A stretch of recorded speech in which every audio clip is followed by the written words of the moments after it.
Okay, I like that. I was going to gonna play say the it's theme from Hawaii Five-0, but yeah, sure. Was it Test. NCIS CSI like the Who like yeah bow, bow. 1 second. Test 1 2. Test 1 2. Is I think this any better? I'm not getting as much echo now. I think we're good. Anybody else try to crosstalk over me? No. La la la la la la la la la la la. Echo. Reduce the I don't echo. la. Okay, cool. That sounds good. Cool. We did it! We're live! Oh, we're live. Yeah. Thanks, guys. Okay, so maybe I'm not. Nothing more. Surprise. Nothing more embarrassing than sound testing live. Nah, I mean we could have. Where's this music coming from? I'm like looking at all my different things. Like who's playing? Oh, it's somebody else. You took the sunglasses off. So my bad. I didn't realize we were doing a bit, so I'll commit to it because it's critical to commit to the bit. Hello, everybody who's around. Oh, crap, guys! Critical bit. Oh, that's good. Somebody write that down. It happened here. I invented it. Don't take it. Critical It's being bit. recorded. That's solid, actually. Yeah, that's pretty good. This Alright, is mine. You can't take it. You can like or follow in our next streaming channel, Critical Bit, Absolutely. or an improv group D&D. Yeah. That could be good. That could get somewhere. Critical bit. So, or we can Anyway. just build it up and sell the IP, and then That's retire true. with hundreds of dollars. Yeah. Just to let people know, if you're trying to get into like, hey, I'm going to create like an app or whatever and get rich, create the app and just immediately sell it. That's the best thing that you can do from a financial standpoint. Watch someone destroy your baby and turn it into the like evil thing that you were hoping the whole time it was never going to be. Hashtag not a developer. That's probably good. Yeah. Just have a little funeral. It's fine. Sell it back to Daddy Mercer. Oh no! Does he do a thing called Critical Bit? No, but it's invented here. As soon as this, well, I mean, yeah, he's it got happened here. Critical Role, right? That's his jam. Sure. Yeah. I think we can collaborate. We could collaborate. Yeah. We could also do a thing where everybody just takes a couple of shots and we call it critical lit. Well, that's good too. Or it could also be a literature like D&D thing. I don't know. We'll have our people reach out to him because I have two streaming channels of equal like strength and viewership. I think that we can really make this fusion collaboration piece work, right? I think so too. Yeah. So households both alike in dignity. Yep. Yeah. In fair forgotten realms where we like our scene, I don't know. Fair forgotten realms. Yeah. So good stuff. It's good to be back. I missed you guys. It's been quite that long. Wait, it's been a while. It's been a while. I couldn't drink my energy drink. Anybody grill today? I didn't. It was a good grilling day.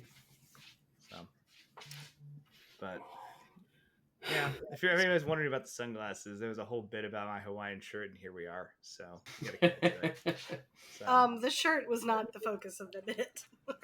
It's a whole ensemble. It comes in pieces, right? I've got like cool or beads the and shit. hirsutism, because So yeah, got like solid hair. I feel like I'm about to fly a little prop plane. the hair.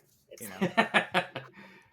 And I do appreciate the job you did trimming the beard. It looks really good now. You're definitely looking like it's intentional. Yeah. This is also only like, dang. No, he's not wrong. I believe Della told me I look like negging right there. When I first tried to figure out how to grow a beard, Della told me I looked like the Shia LaBeouf we have at home. And she was not wrong, and I laughed my ass off at that comment because it was hard. No, he grew a hell of a beard, but it was very, very loose and shaggy. So this is very clean. I like it. Yeah, no, I thank you. I appreciate that. That makes me feel good. Yeah. Now, what when are we? I We're supposed to play a game, right? Oh no, yeah, sorry. I Go, guess sorry, Yes. please. no, It's been it 3 was months. another We can wait 5 more it minutes. was Go ahead. another weird thing. I'll do it quick, but Yeah. when I was doing online Zoom prov, as we were calling it, not a lot of that these days. Doing it on an actual stage. I'm actually part of a Shakespearean improv group now. It's called Nothing But Roaring. So I'm super excited for it. Awesome. But I just continued to grow my beard out through lockdown, and somebody was like, "Oh yeah, they really enjoyed you hosting the other night or doing something." This group that I coached, and they're like, "My one friend calls you the wizard," and I'm like, "Why is that?" And then I looked at a couple of pictures of myself. I'm like, "Oh yeah, this is." We've achieved wizard beard. I wish somebody had told me. I was like, "All right, I'll cut it off." To be fair, not the worst nickname to have. Yeah.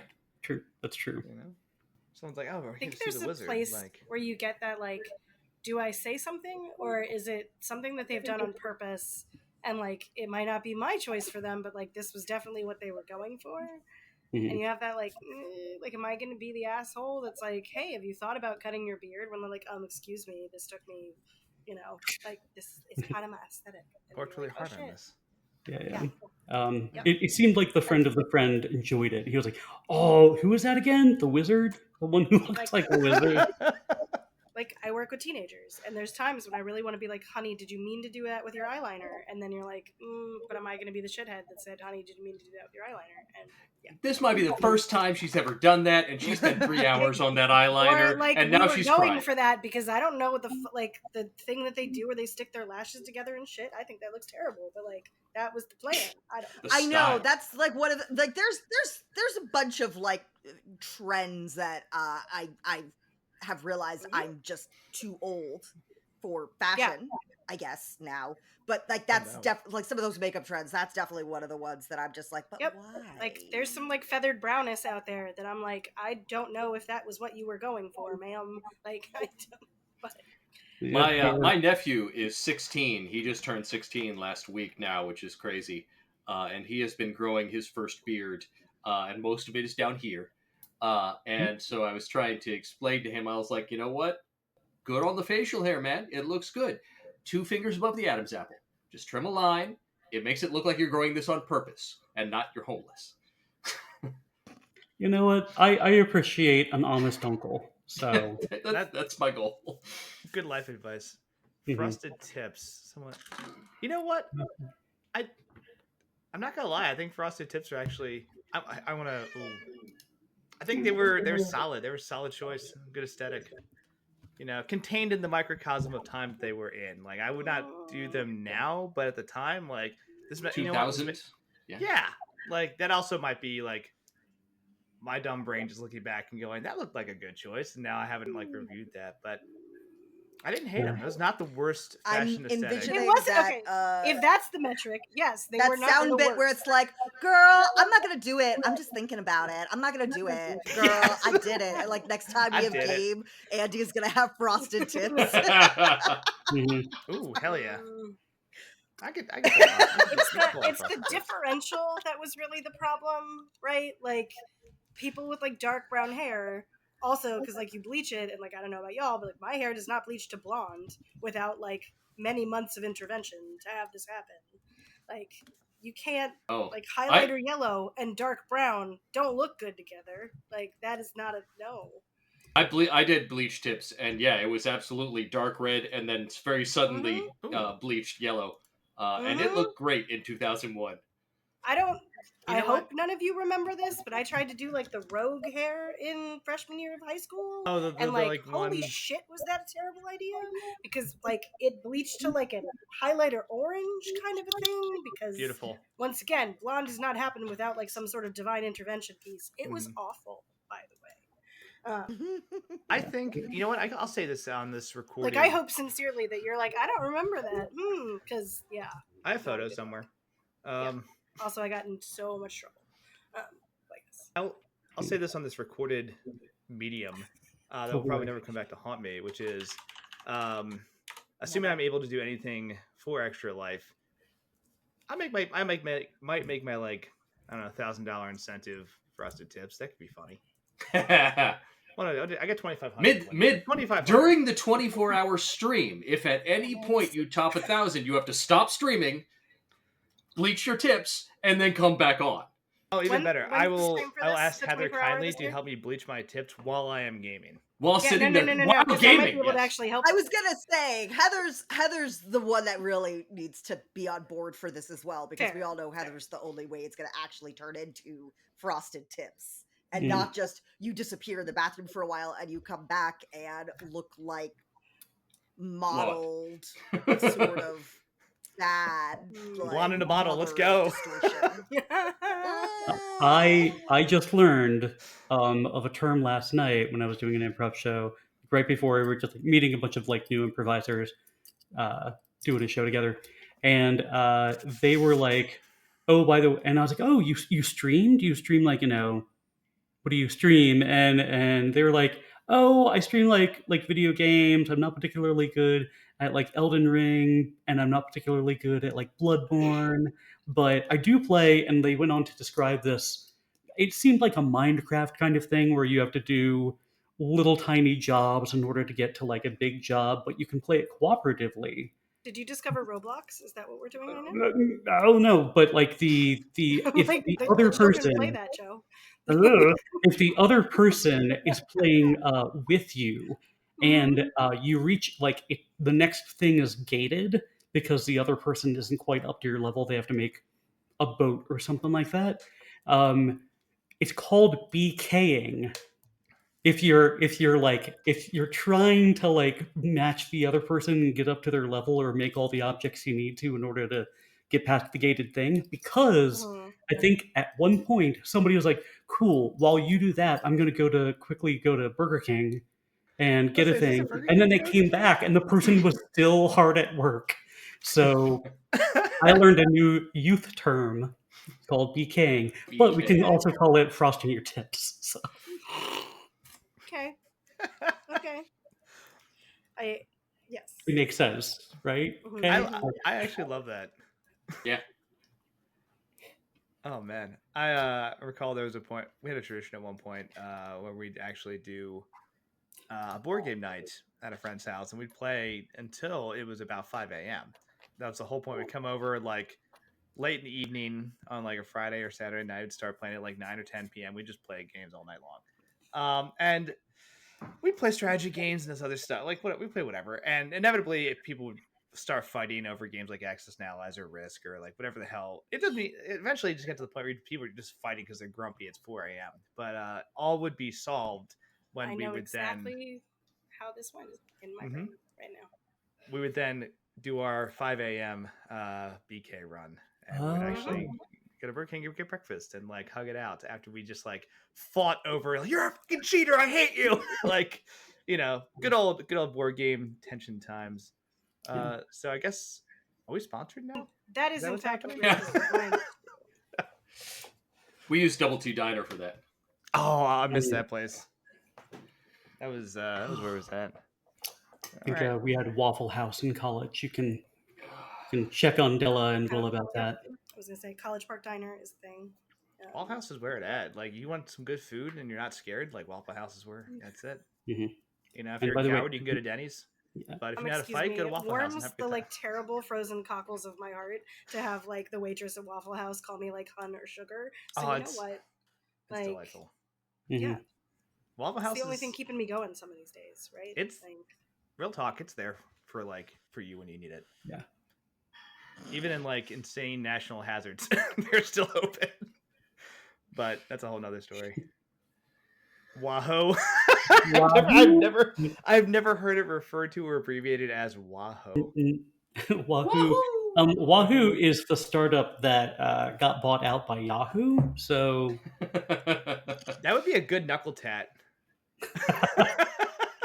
Just Wahoo. What's the what's it called? What's the extra life like boundary for Wahoo?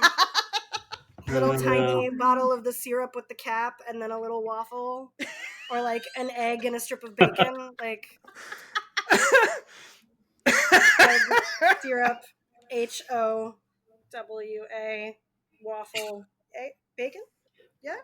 I would just I think do. if you're gonna do the egg and bacon, you've got to make it into like a skull and crossbones, where the egg is the skull and the bacon makes like Yeah. the cross. Oh, but that's delightful in its own right. That's a separate like we can make cross spatulas like That's like a full Waffle shoulder House right there. is like That's an not a arc knuckle. over top of it. Like that's an ode.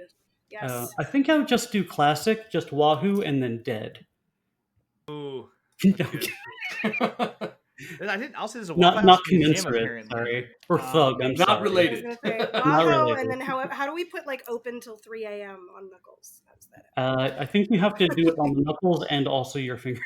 No, there you we just have to go. do it's Wahoo 24/7.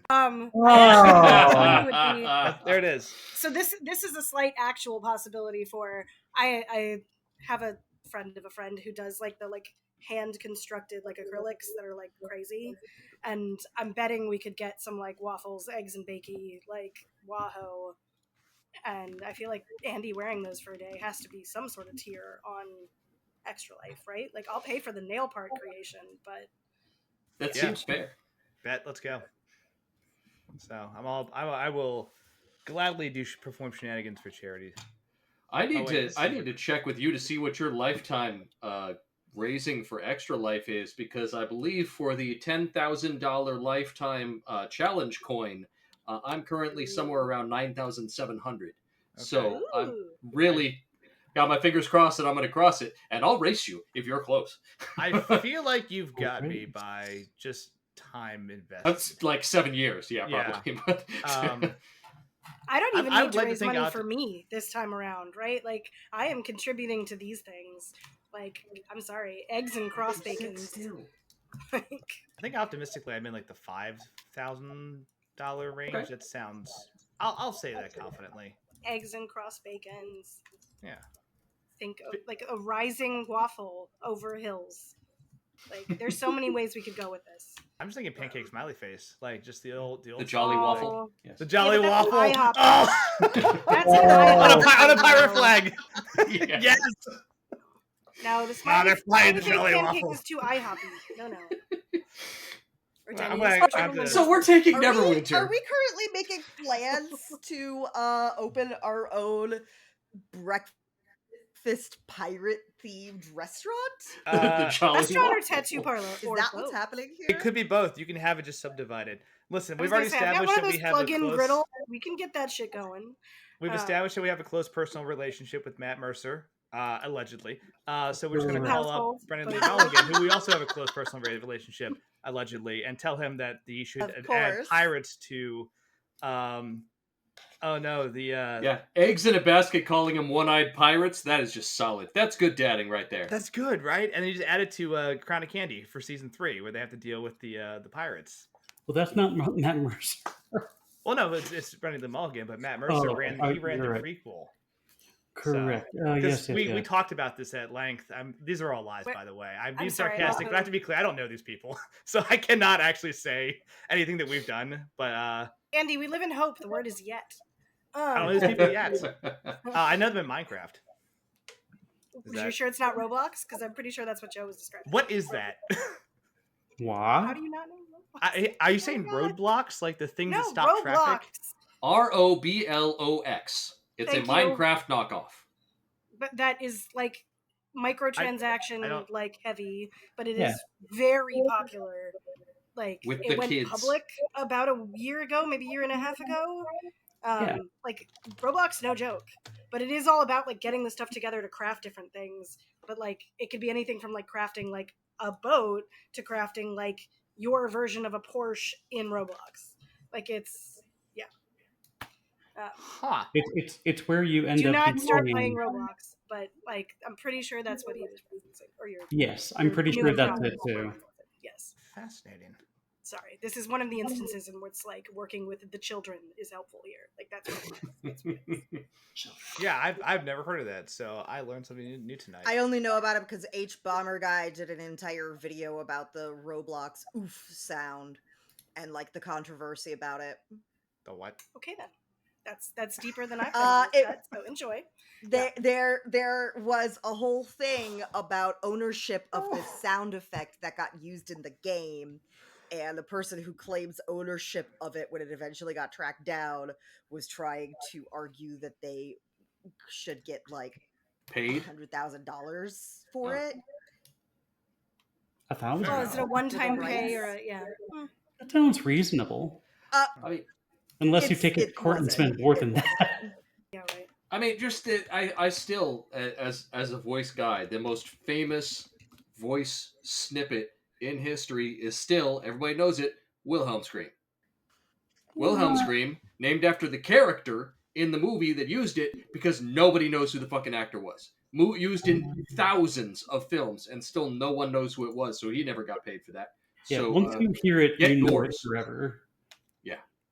No, the guy who claims ownership is not the voice actor.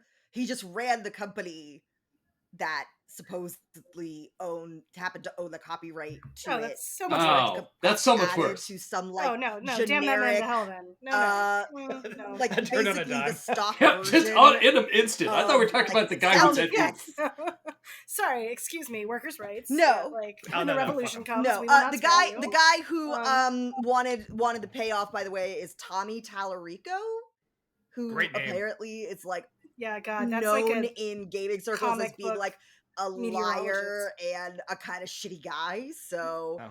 Oh, Ace yeah, it Barber Guy sounds did like an it. entire Name, video yeah. Of about course. how shitty Tommy Tallarico is, inspired by the fact that Tommy Tallarico was trying to get paid like a ridiculously high amount for the fact Tommy that the is a people who made hard name Roblox to take into adulthood if you want any kind of like dignity. I'm- Just that- like putting that out Especially there. if your name's Tommy Tallywhacker. I mean, that's embarrassing. It's such a good NPC name, though. And like to be Yes, fair, like we're not that's what I involved in this mean. any way, Like- one shape, any way or another. But at the same time, like great NPC name. Like you take Um, Tommy past the age of like 18, and like you're treading dangerous waters there. Yeah. Like, Unless you're a I'm playing Motley the Crue. film. I mean, it doesn't a like villain. follow like it doesn't follow the like Robert trajectory, right? Like Bobby to Robbie to Rob, like but The Bobbert, like, yeah. Joey, Joe to Joseph. yeah. I have a cousin who went by Joey, and You when go he too became long an on adult, my Tommy. mother called him Joe, and he was like, excuse me, my name's Joey. Like, I don't want this to be You gotta- weird. You have But to commit. Yeah. Work for one Power Ranger and nobody else. My homeroom teacher, an English teacher, decided, I think in 6th grade, he was like, now you're Joe. And like to the class. And I was like, you know what? I don't hate it. So yeah, I don't okay, know. sure. I've known so like my mom is a Margaret and I have a Margaret as a student, and both of them have had like a teacher that just decided to start calling them by like like both by Maggie. Neither one of them ever went by Maggie, and it's like that feels uniquely shitty but like how do they get to do the like you're now Joe?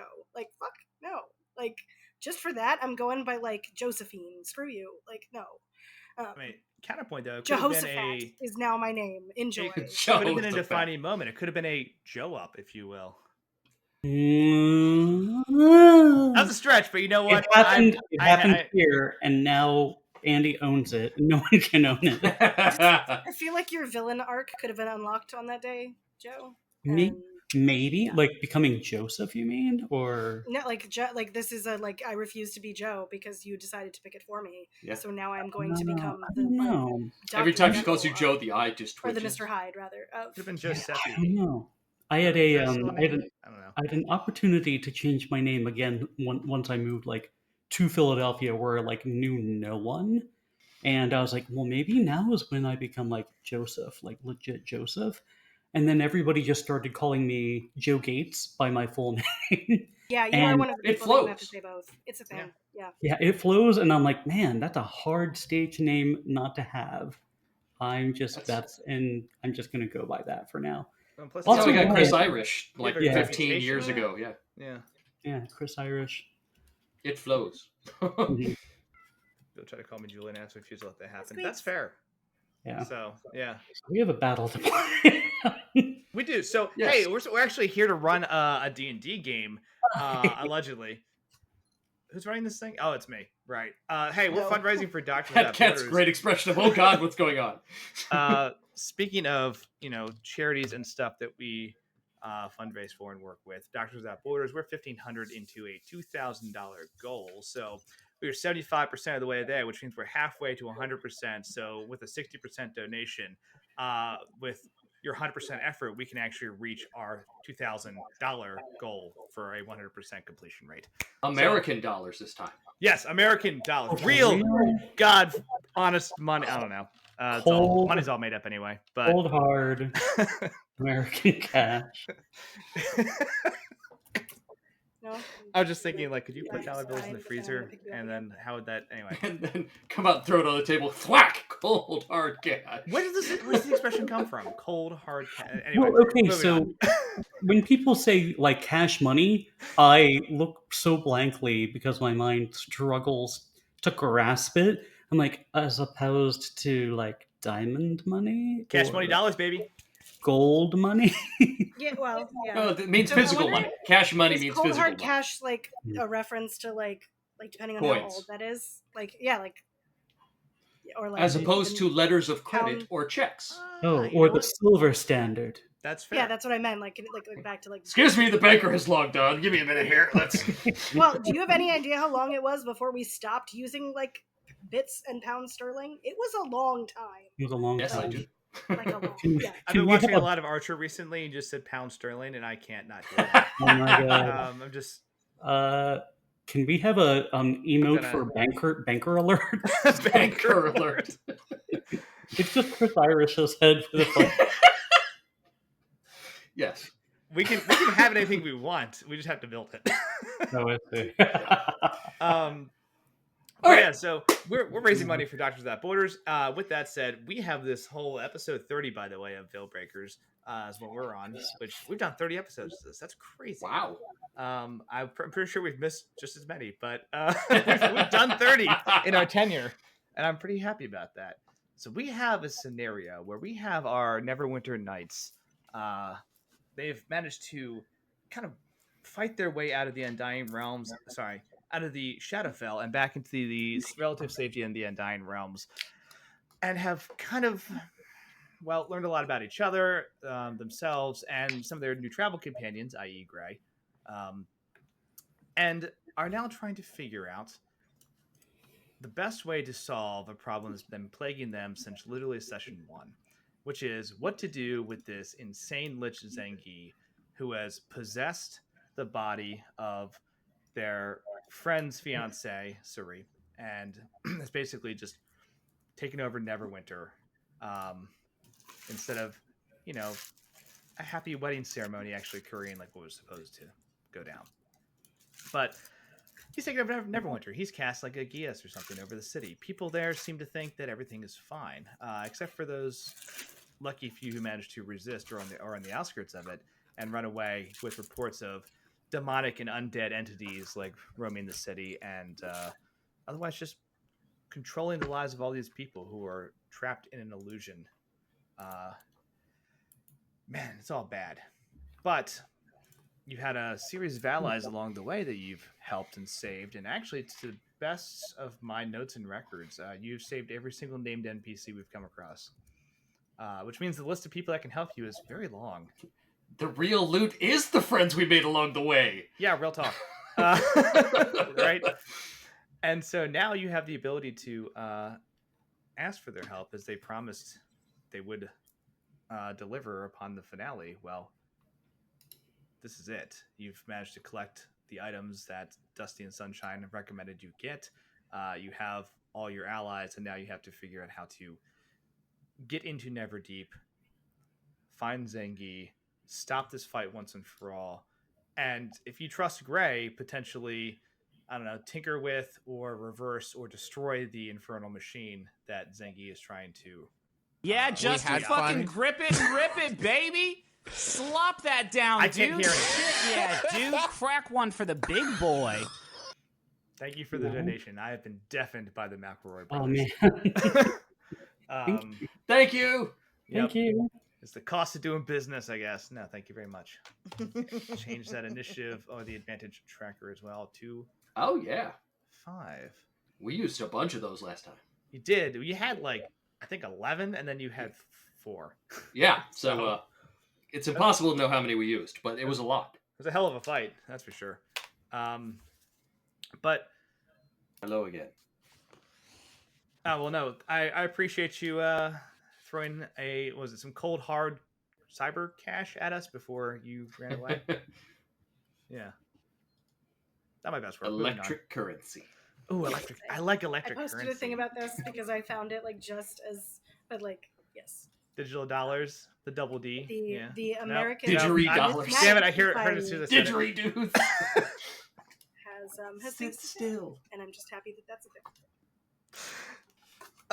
I'm gonna go with electric currency. I like that. Thank you for your donation. Is the point. Anyway, with that said, you guys, this is kind of a Justin fucking rip it, baby. Slop that down, dude. Shit, yeah, dude. Crack one for the big boy. You look hungover. I am auditorially hungover at my limit. Since I have the stream muted while we play, I still actually have no idea what that sounds like. Oh, it sounds like this. Oh, hell yeah. Grip it and rip it, baby. Slap that down. Oh, yeah. Crack one open for the big boy. The big dog or something. I don't know. It's a lot of yelling, mostly from Griffin McElroy. But there's definitely a hell yeah, grip it and rip it component. And then the rest are just I check out mentally. Very nice. I love that I love that they have a shout out for the big boys. Or the big dog, maybe? I don't know. Not the big dog. Listen, I've heard it so many times that I cannot possibly comprehend or process it anymore. All I know is it just destroys my ability to, like, any cognitive train is just gone. Mom, I want to crack one open too. I'm sorry, that's just for the big boys. It's just for only for the big boys. We have little boys ones at home.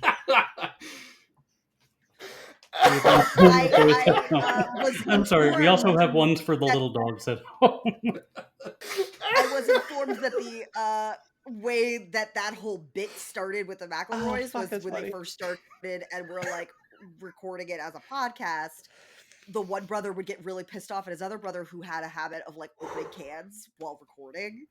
Because like didn't want to deal with the sound, so he started doing this like hell yeah, grip it and rip it, and then it just like got bigger and longer as a way to mark in the audio and like make a really obnoxious bit anywhere in the audio where this one brother kept opening cans. So absolutely accurate. It was Justin would have just open cans at very terrible times, and Griffin would get mad. They'd have to edit it out. But yeah, so we have this list of NPCs that have basically said they'll help you, that have been slowly congregating in Waterdeep, waiting for your return and kind of prepping a bunch of stuff. So everything from like, the dancers from the actual dance academy, the members of the Council of Waterdeep who you help survive an insane assassination attempt, including the Pontifex of the Church. You also have Cole, who is Odette's fiance, Metzli, Itzel's cousin. Your friend Yusef, who hired you for the original job to find the Celestial Diamond that was in a treasure vault, thought to be lost to just time. But you were able to recover it, and he presented that to his fiance at a wedding, unbeknownst to him, it was a phylactery for a lich. Problems then occurred. Father Stone. Oopsie doodle, indeed. Kind of a big F in the chat for that one. So Father Stone, who is was a senior cleric and mentor of Valen from the church in Neverwinter before it was evacuated during the takeover. Terrence, who is a very helpful but kind of odd Rakshasa that you ran into, Bella, that offered to also, that just now owns Bella's childhood home through a series of like political back channels, and was happy to make a deal with Bella to give it back to her. But yeah, he has business in the city and it can't wait. Yeah, had to take care of some important stuff first. And of course, Lady Allura, your Odette's undying ancestor, who was more wrapped up in some of the shenanigans than she initially shared. But also, the rest of the party recently realized that a lot of the information involving the Infernal Machine, Gray, Lady Allura, and some of these other people, including Bella, was edited due to a wish spell that was cast for Gray trying to keep Bella off the radar and out of the knowledge of dangerous people, or the memories of dangerous people. So it's hard to tell at times what information was truly concealed and what information was legitimately forgotten due to magic. So a lot of stuff's happened in this campaign as well, right? But those are the big allies you have. But let's talk about what the characters are up to, right? Are we still? So I think as of about now, we were heading to join them on what seems to be a big like war camp kind of gathering of all of our allies at this point, right? Basically, that is the yes. The intended setting is the council, along with other allies back at Waterdeep, have raised an army to march on Neverwinter. That is pretty much ready to go whenever you guys are ready to go. After Lyra's night, they declared a war council, which for those who in the audience, Lyra is the patron deity of Waterdeep in this setting, and she's the deity of peace, prosperity, and future blessings. So when they had a New Year's style event where people got together, launched fireworks, and said what they were basically thankful for and what they hoped for in the future, the Lich tried to murder the entire council with assassins, and the party was good enough to stop that. So, but yes, they've assembled a war council and they have an army ready because they realize that Neverwinter is occupied, and they need to. No matter how skilled you four adventurers are, you can't solve this problem on your own. No. All right. Did anybody have anything they wanted to do before we join up with the War Council? I'm going to ask the players this question, which is, what boons did you take from the council? Oh, So I think that's a good way to kind of start getting into like what inventory and what shenanigans you have available. I took the boon of fate, What does that do? which allows me whenever anyone else does an attack, ability, or save, I can roll a d10 and add or subtract it Hell yes. within 60 feet. Once for a short rest. Because I love the idea of the boss hitting my friends, and I say, Not today. Good boon. I took boon of invincibility. Not without the magic word. And so when you take damage from any source, you can reduce that damage to 0. You can't use this again until a long rest, and it doesn't help with instant death, because that's not damage, that's death. Yeah, it'll prevent all the instant death damage to 0, but you'll still die, unfortunately. But you will die, yeah. So there's only like 5 or 6 spells that really do instant death. A lot of them are just explosions. But that was a good boon.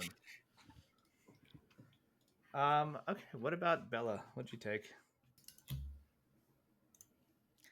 Bella is gonna go with Boon of Irresistible Offense, which you can bypass the damage resistances of any creature for 1 turn. Once you use this boon, you can't use it again until you finish a short rest. Dope. Figuring that way, if I'm gonna sink one of my 2 spell slots I get as a warlock into one of my like top tier spells, I don't want to have it fizzle out in a big fat nothing. Nope, hell yeah. That's a good move.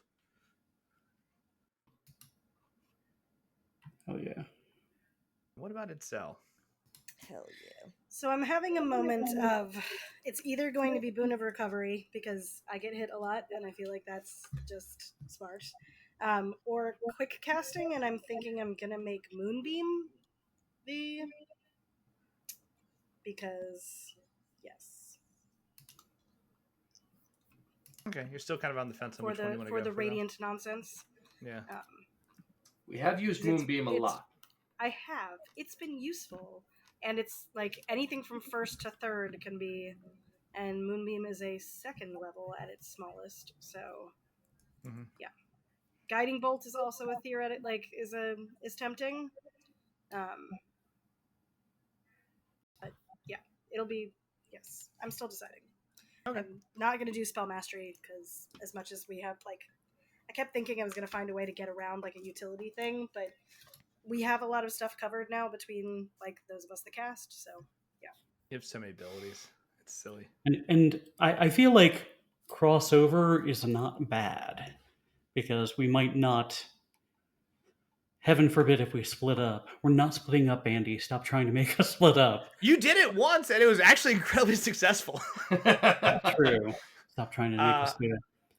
But that's just my own. So opinion. clearly, that should be our tactic every time we go into a tough battle. Is just like Step one: split the party. Went so well that first time. I mean, what you've learned is that you can basically split 2 and 2, which if you want to do some serious economy of motion and impact, you could split 4 different directions and each solo an encounter.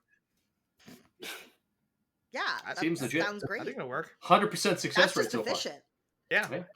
I mean, your track record says you will succeed. Why wouldn't you? Empirical evidence. Yeah. So yeah, I think kind of to paint the scene, right? As you come back from the Undying Realms, you manage to basically get back into the city. You've come out of the Arcane Tower, and very quickly you realize that like Waterdeep has a different vibe than your previous visit, right?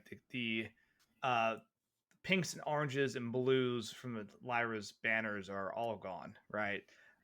The festivities and flowers are all up. The general, I should say, peace and hopefulness of the city has kind of turned to a bit of a sharper edge as people are now very clearly getting prepared for what looks like a large military conflict, right? And half of it's obvious. Like, there's a large military encampment area where you can see like trails from multiple like fires where people are just garrisoned, getting their troops prepped. But there's also lots and lots of this people in the city who are going to stay back, and they're going to just try to defend Waterdeep on the off chance that something goes wrong. And you can see people like boarding up shops and like actually reinforcing like walls and gates. You can see people just prepping large like sandbags and other type of defensive fortifications to like stall people on the roads, and like you can see more guard patrols around the main walls, and scouts just watching mostly to the north but in all directions, just to make sure there's nothing surprising you. And you come back to a slightly more vigilant and on edge city where everyone knows that something bad's about to go down. They're just not sure how bad it's going to be yet.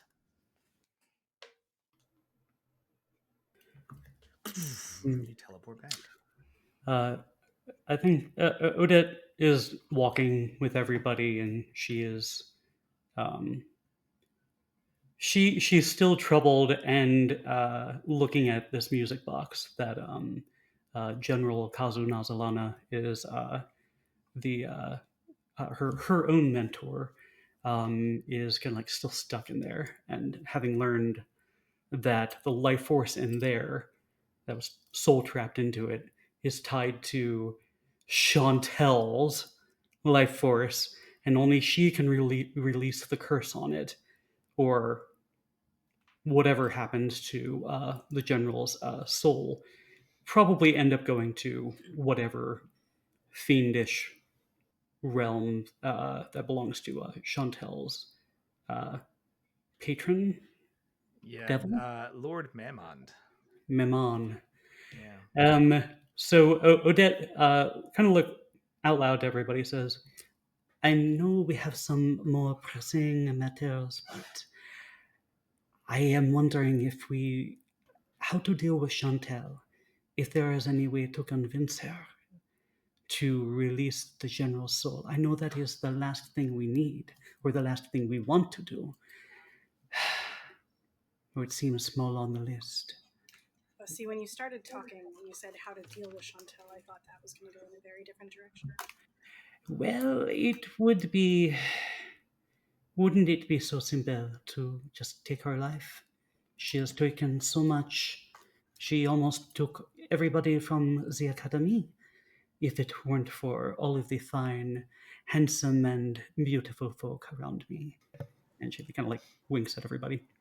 But if we kill her, she will take Kazunazulana's soul down to the realm of Maman. What do you think you can do about it? Because we're about to go into the big one. If there's something weighing on your mind, we don't want that. We want to be able to go in feeling good. So you're gonna hit that. If you have any ideas, you're gonna hit that prompt that says like, "Hey, once you start this cutscene, you will not be able to return to Waterdeep. Are there any side quests you'd like to finish? There you go."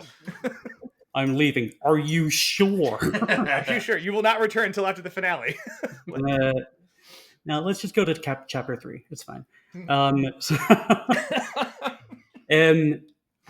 Is the only thing that I could think of would be having a heart-to-heart, trying to convince her. But does she have one of those? She doesn't have raw talent. She steals it because she doesn't have it, and she thought she needed to give up her immortal soul or spirit or whatever resides in that body, shriveled and cold as it might be. She thought giving that up to Mammon would give her true power. But I would want to dream, to imagine, Valin, that I could convince her simply with the power of words and persuasion. Aside from that, using charms or suggestions, I am not sure if it would count or not.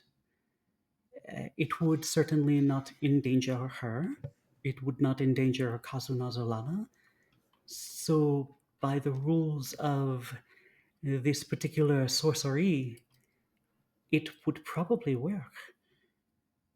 If I challenged her to a battle one-on-one and say, may the best woman win, and if I win, then you must release Kazunata Azulana. We know that she cheats. That's not a bad idea. I know I can take her. I know you can too. Continue. I think that the only way that I think opening with that would be an interesting idea. I think the way to get her on the hook would be to give her an advantage in the fight. What are you suggesting? I don't know. I'm thinking we would have to have some way that you were disadvantaged, but I still think you could take her. I also like the idea of not like having her as a weird outlier potentially at our back should something happen.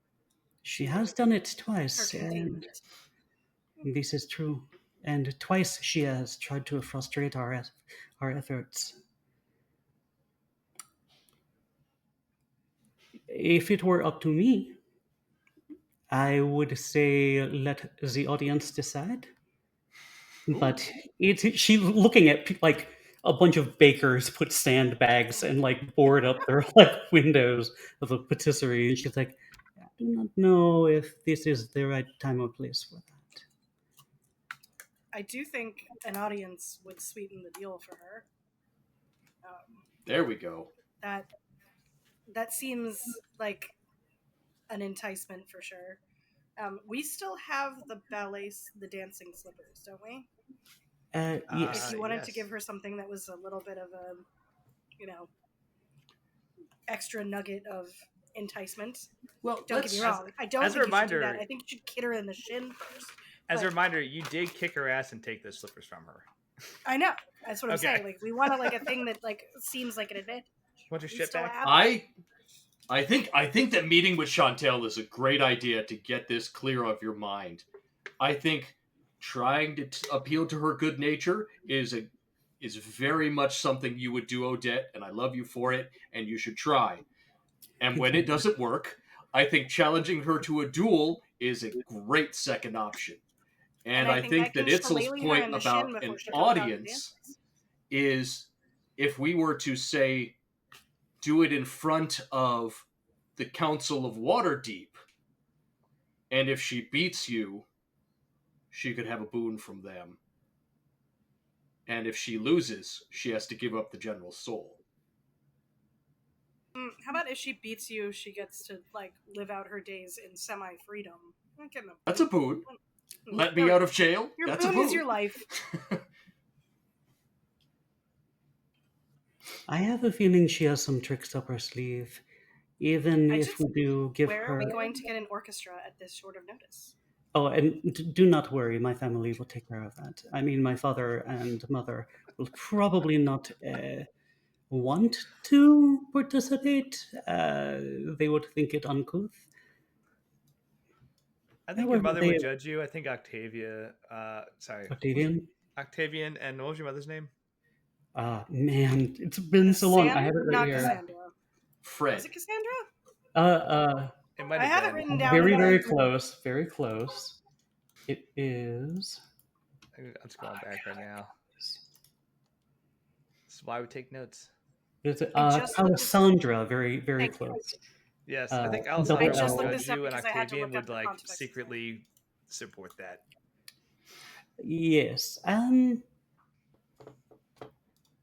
They may support me, and they would certainly. I mean, they are very close friends to the council. I would not be surprised if they're there visiting or participating in some other planning.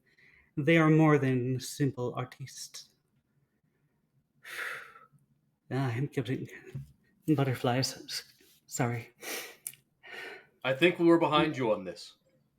This is yours to handle, and we've got your back. She kind of purses her lips and like nods. The hard part will be letting you do it completely on your own. One more time? The hard part will be letting you do it completely on your own. Yes. I would very much like to kick her in the shin. I know, and I see it in all of your faces, that secret desire. I do not know if she would summon some creatures to... I do not know the extent of her powers, but she was able to summon these strange... were they shadow creatures, or what did we fight in the Royal Academy of Dance? They were wraiths or shadows. Something like that.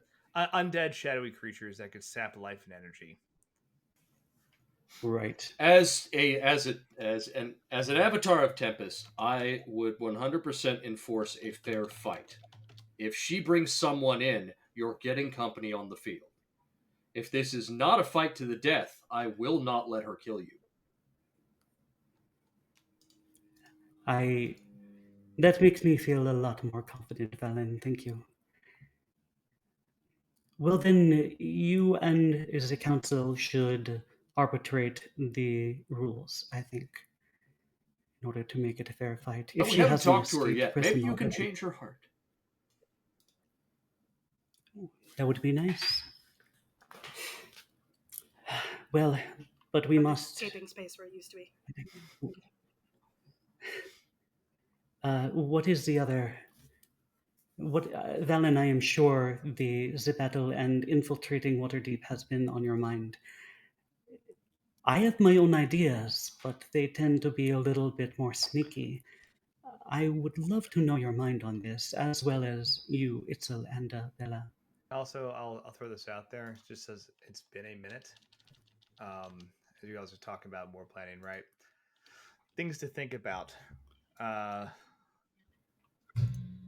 Neverwinter, getting past the army of undead control and demons controlling the city, freeing the people of Neverwinter from undead and Zengi control, breaching the actual castle Never, finding the infernal machine and doing something with it, destroying Zengi, recovering the celestial diamond, and ensuring that, because Gray told you, he has the ability to pull things from the ethereal plane, like fucking castles, ensuring he does not get into his Castle Perilous that Gray told you he could manifest.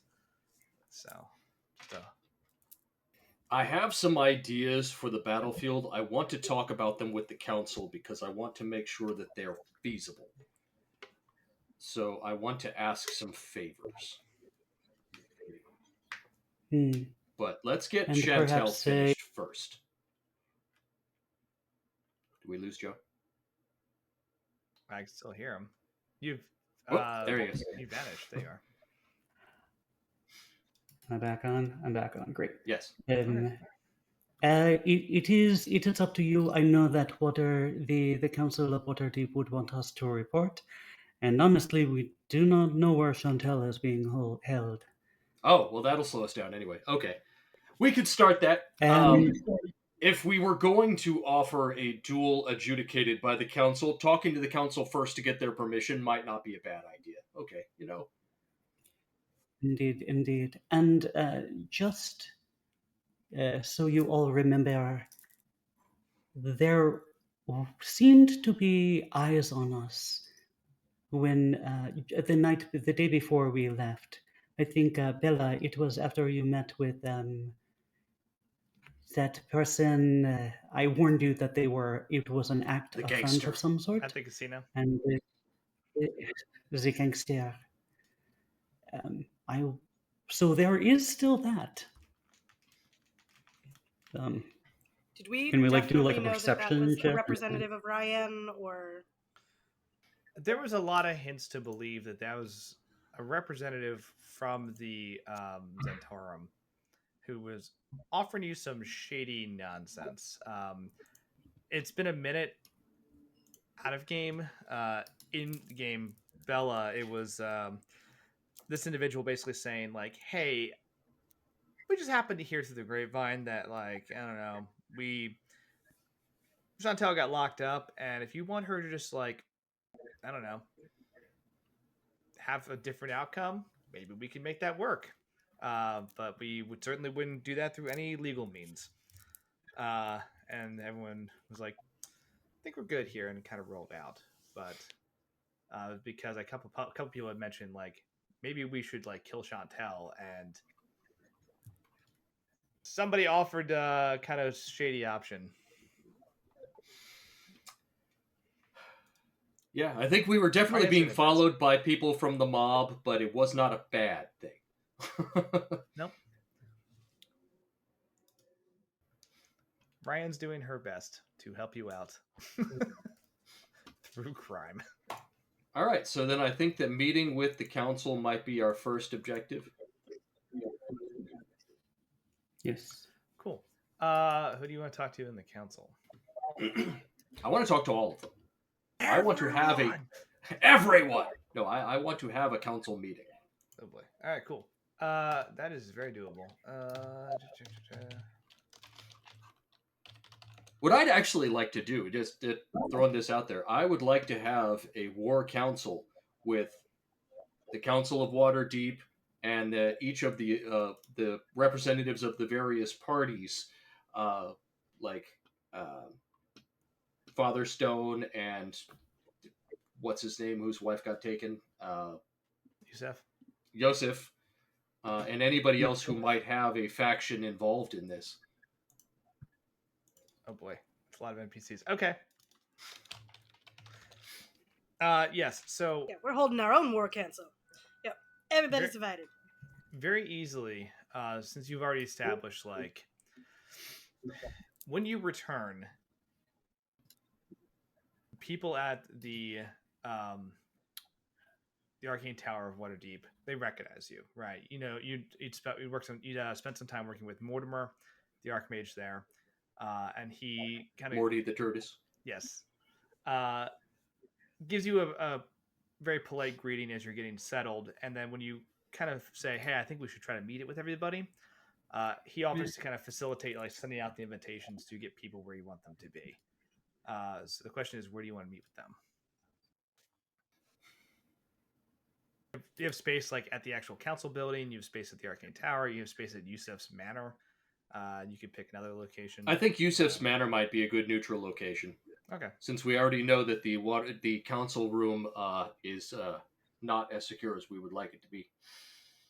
Yeah, not telling them that, but Mortimer just kind of nods quietly and goes, you know, his nice he's a Tortland, right? Kind of hunched over with his like robes covering his shell and these big old spectacles.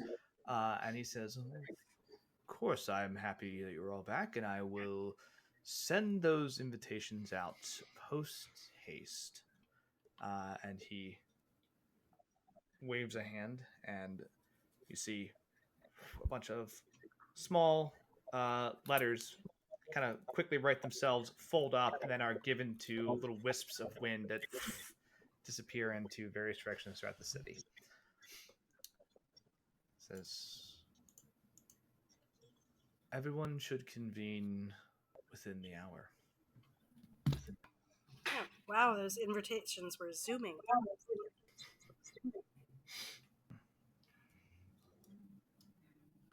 All right, so we can get over there and kind of have a minute to breathe because we've probably been going nonstop. We could sit down in a chair for a minute. Of course. Crack open some breakfast beers. Crack open some cold ones. With the big boys. With the big boys. That's the council's name now, the big boys. Big boys It's and the girls. big boy table. Oh my God, big dogs. Yes. If we do have some downtime, Itzel is probably going to like wild shape into sort of as close to gruff as she can get and help people with the like preparations that are taking place nearby. So if they're like boarding up windows and need like things that are like hauled back and forth, or like, you know, someone needs to do something up high, because that's Yeah, absolutely. You're able to get across town pretty quickly. And Valen, you actually get a couple friendly waves from the guards outside of Yusef's place. You know, you get Frankie and a couple people recognize you, and they're like, "Hey, he's back!" Nice. Right? It takes you about 5 minutes to get across town, and then very quickly you realize that like, there's a lot of commotion about the area behind Yusef's house, which used to be like kind of a sprawling like manor landscape, which turned into an impromptu tent area. Actually, it has in the past couple of days improved dramatically through probably a combination of like magic, time, and money. There's actually like solid standing buildings out there now, and people are able to like kind of be set up in a slightly more secure area as they're trying to figure out what to do next after they fled their homes in Neverwinter and everything. But that looks like it's being pretty well managed. And so you're able to like jump around and help people kind of continue the war preparations, their defensive preparations, I should say, as people slowly filter in. I'm gonna roll a die. First die roll of the session. That's a nat 1. Bella, your parents are still around. Starting it off right. So they've just like kind of stayed at Yusuf's manor. He did extend them an invitation for safety, just like he did with Cole and everybody else. So they've just been kind of hanging out. To which Gray also is towards the end of last session was when Bella suddenly had like got her memories back that she is the one who like was Zangi's assistant and dragged Gray into the mess in the first place. Yes, that was the thing that happened. Yeah. So I think Bella's actually kind of not really trying to talk to anybody and mostly trying to like stay in her room and is honestly feeling pretty withdrawn and feeling like a shitty person at the moment. So yeah. Do you say Maybe anything? You should use this opportunity to bond with them.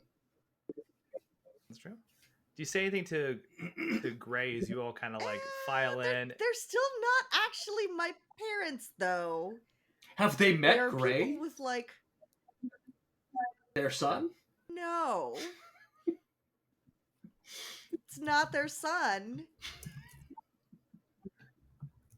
Yeah, These are people who like basically got false memories of being my parents. But he hired them, so he knows who they are. So he could absolutely. So they like it's very. did hire them. There was a contract signed. They were paid a lot of money. They still are being paid a lot of money. We can just let that go. Or we can just let them continue to live out their lives. Whatever you're comfortable with, honestly. I'm honestly not comfortable with any of this, but it's kind of too late for that, so. But I also apparently can't pretend to have the moral high ground here anymore. So do whatever you want, Gray. I'm sure whatever you decide can't be worse than what I would decide, so it's fine. And I'm just gonna spend all my time trying to remember everything I can about the machine and how to break it or to do something with it. And she's just going to, like, basically try to shut herself up in her room. I'll be in my room, Mom. Slam. Greg kind of watches you go and then turns and looks at like Odette and Valen and is like, "All right." It seems complicated. I was Yeah. an only child, so I wouldn't know, but I don't want to pretend like things are going to be okay after one day. I just am not really sure how to. I'm not sure what to do next. Oh. Any advice? I would recommend talking to your parents and making sure they're okay. Yes. Maybe see how they feel about maintaining the illusion or going home.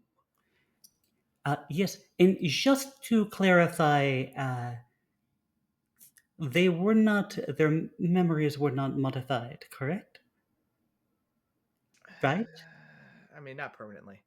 Oh, so they are being paid and they know they are being paid, or they're just they're getting a stipend somehow and they're like, I'm cool with this. Effectively, yeah. They Hooray! Do they know they're not really Bella's parents? They signed a contract beforehand. They don't know that currently, Yes. but they did sign a contract. Those are the words that I don't like. So they knew what they were signing up for to begin with. Yes, but it's been we should probably just negate the whole thing. Yeah. Great.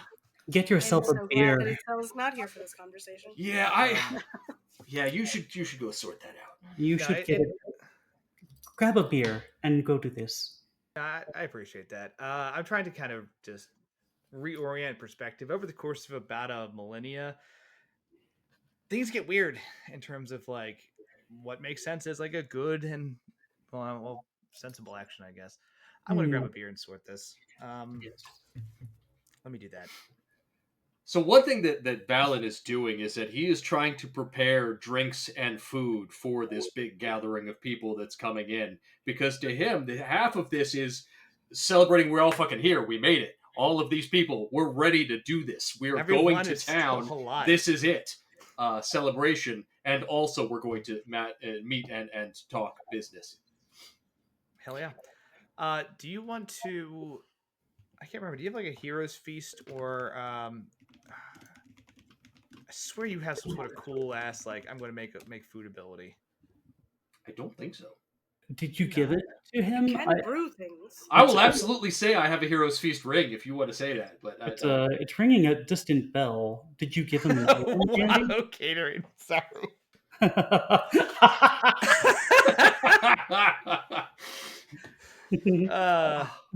Yeah, it's one I'm gonna call the Jolly Waffle down the street. I'm gonna have him send over some pancakes. Yeah. Good heavens! I'll be right back. God, that's fucking funny. Shit. What was I saying? Okay. Oh, you have the brewing thing. That's what it is. I have the brewing thing. Yes. I think. You know what? Hell, this is like off. I think it's you're a paladin, so I think you can burn a spell slot if you want to actually do like a hero's feast kind of thing. Okay. I was just going to work with the house staff and actually bring Bella's parents in and be like, hey, you guys look bored. Want something to do? Join me in the kitchen. But I will absolutely blow a spell slot to make a hero's feast. That's 6th level shit. Okay. You can do a modified version of like a cool motivating, enchanting food, a blessed food, if you will, right? Okay. You don't have to burn a spell slot, but it'll be like narratively they will feel the impact of it. Hero's Feast is a pretty wild spell actually for 12th level. Oh, I actually do have the spell Create Food and Water, which makes 45 pounds of food. Oh, there you go. Hero's box lunch, yes. Hero's brown bag snack. Go get him, champ. These are $1 million ideas. Hero's lunch pails, yeah. Yeah. Bless this chef apron. Why are we streaming? We should just be making merch. Hero's Lunchables. Ooh. Merchandising, where the real donations are made. See you all when we run Veil Breakers 2, the quest for more money. But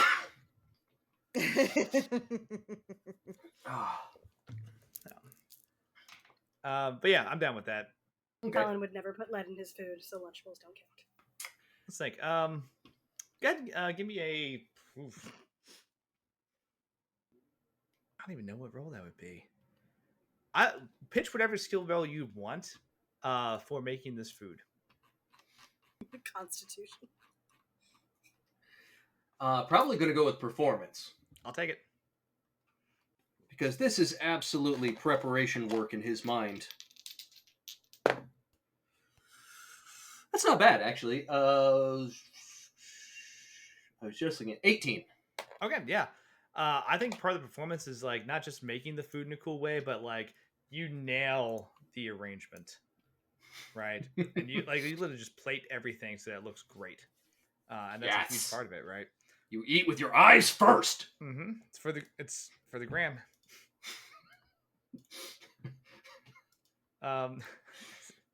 And one by one, people start kind of working their way in. You see Gray kind of takes Bella's parents off to the side and is like having a conversation with them, and like actually sits down at a table and like pulls out some paperwork from the back of like a binder that he has and is like talking them through some stuff. They both look very confused. But you just kind of catch like occasional like pieces of that conversation. Just trying to explain to them what is going on. That seems fair.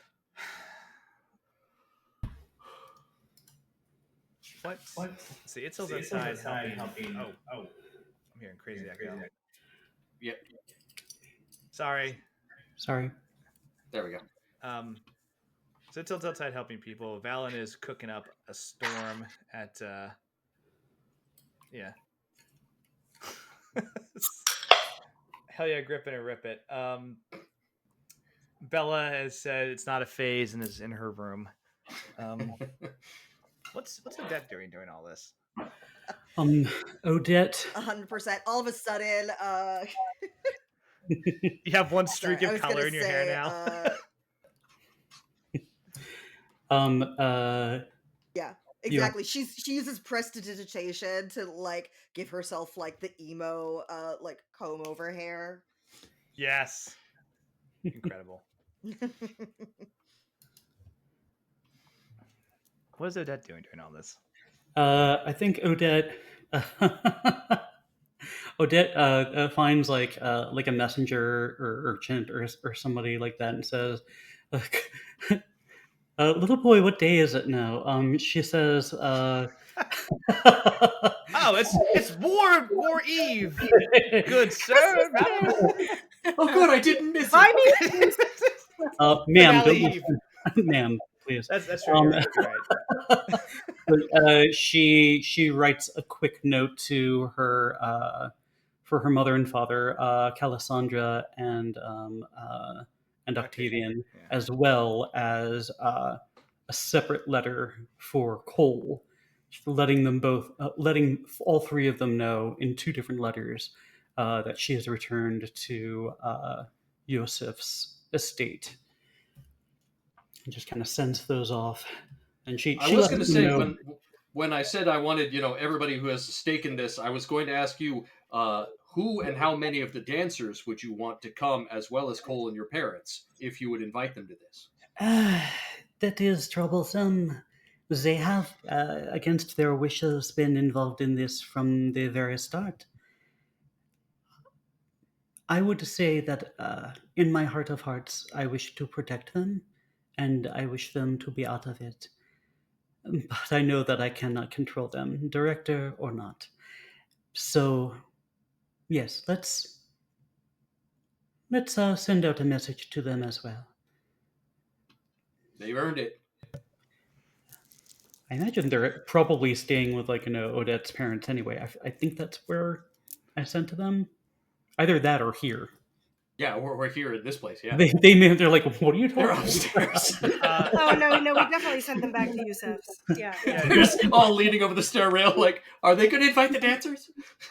I'm just picturing like Yeah, all the heads in a row. it's a Scooby Doo Von Trapp family like mashup in my brain that I'm seeing. It's like the dancers is like, oh, the dancers, all the heads come out, and then of course they like just dance down the stairs. Just They're like, hello.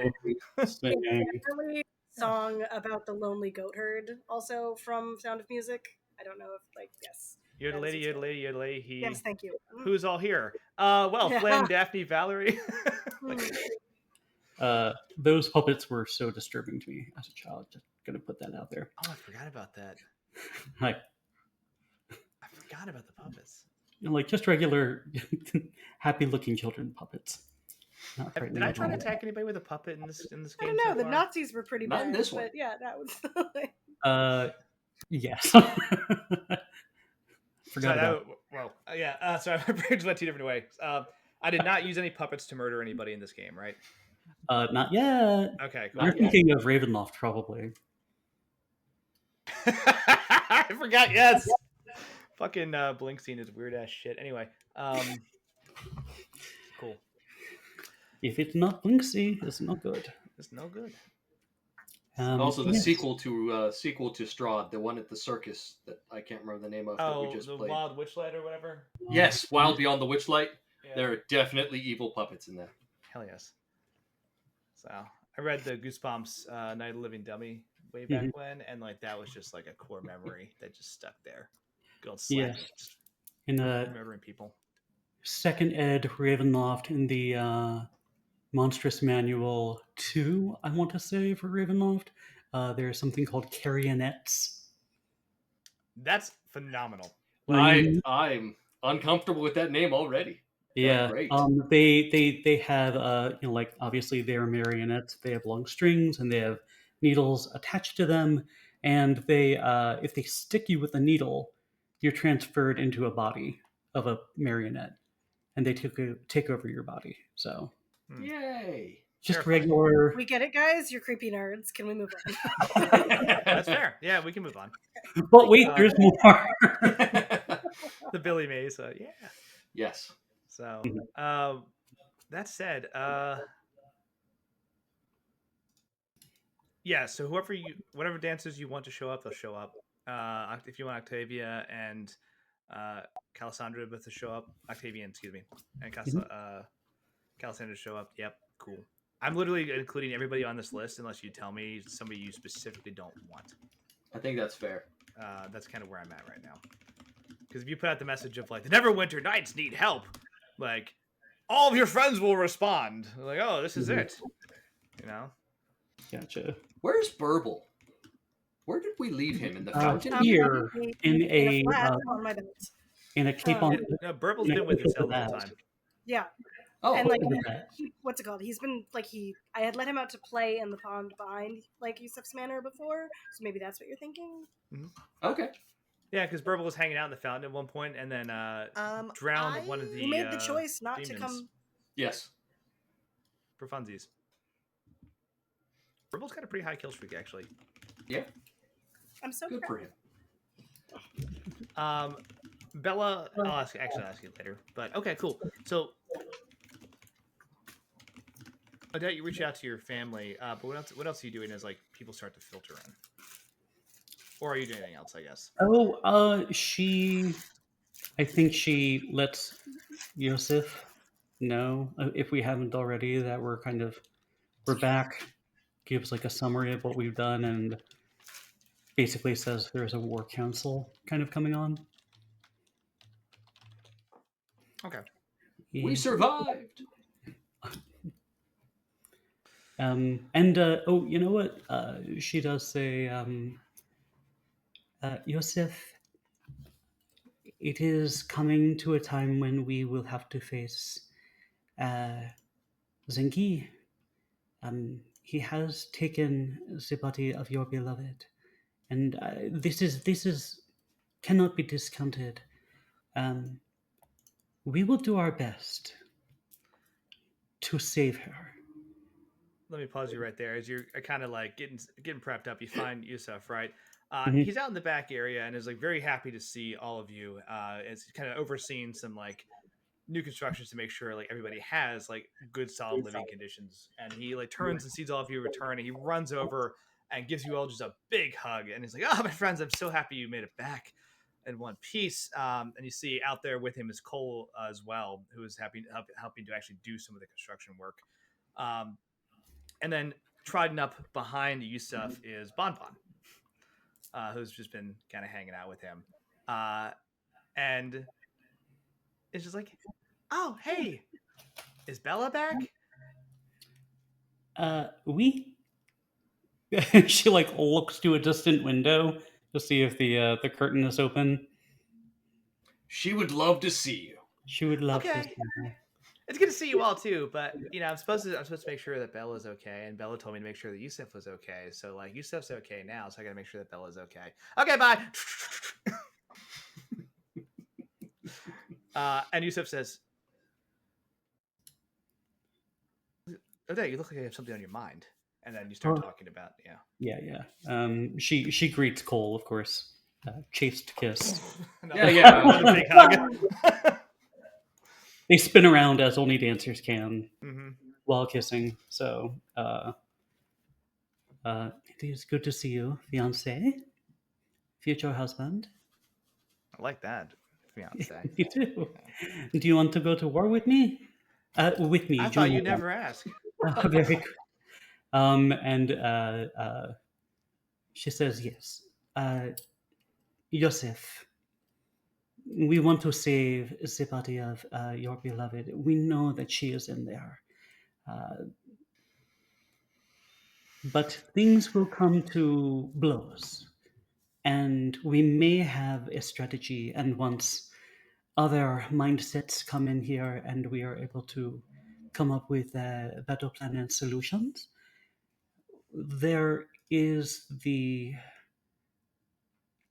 I am not as proficient as some of the magic users here, but I want to say there may be a way we can save her soul.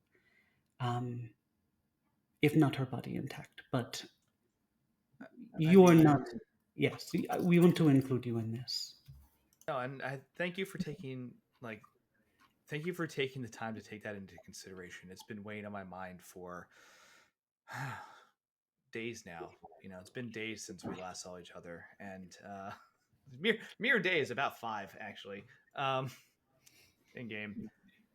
And Mortimer and I have had some very late night discussions trying to figure out what, if anything, we can do. And we may have a few ideas as well, but I'd love to hear anything you could think of, because I want nothing more than to get Suri out of this terrible situation. It's I didn't know at the time, but it's I do feel like it's my fault, right? I'm the one who gave her the diamond, and all this resulted in that. So at the very thank you for your help is my point. And it is not your fault. You were being guided by Guy. That creature? We would very much like to kill. Also. Oh yes, and you do not have to worry. Well, do we still have to worry about Guy? Because he's a familiar, so like just because we popped him out, he has to be summoned again, but he's not gone, right? Let's say most magic users know that if you kill someone's familiar, they can come back. He's not there gone. are permanent ways to get rid of familiars. It is very difficult. Yeah, I know. I'm looking forward to tangling vines, taking him out of the sky again. That was fun. Put it in a force cage and just beating him to death. Yeah, just regular things. I mean, it was Shape Earth or whatever this time around, but like I got options. What there, it is complicated. We have to deal with. And she gotta like bring down the music box. Something else first, but this can trap the soul of another individual. So if we need to, she struggles with it. She's like, I will tell it to you plain. If we need to destroy the thing that is housing Zangi's soul, body, whatever, mind, whatever it is, we might be able to take her out because she is in there somewhere. Or take his out and let her have her body once more. He like just takes a moment to kind of stare off over the horizon and is just processing that. He goes,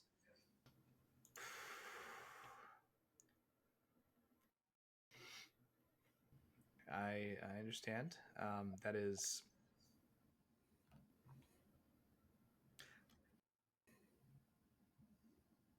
Can we call that a last resort? We can. Is that? I understand the practicality, though. Believe me, I love practical solutions to things. Sounds bad. Just all bad. Is this a better solution than what you and the Magi have talked about?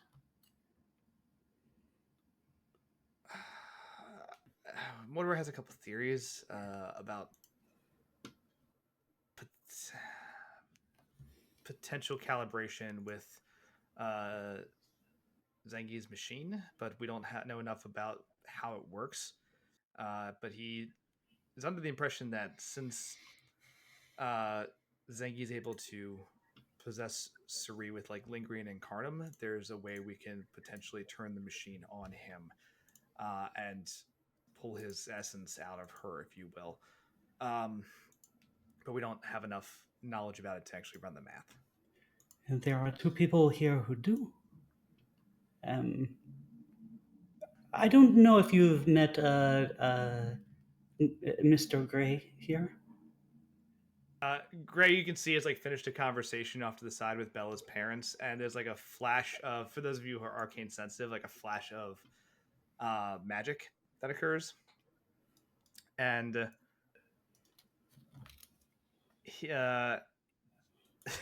he kind of walks over as the two of them are just like sitting there, looking a little puzzled, and he looks at you, Stephanie, and goes, sorry, I don't mean to interrupt.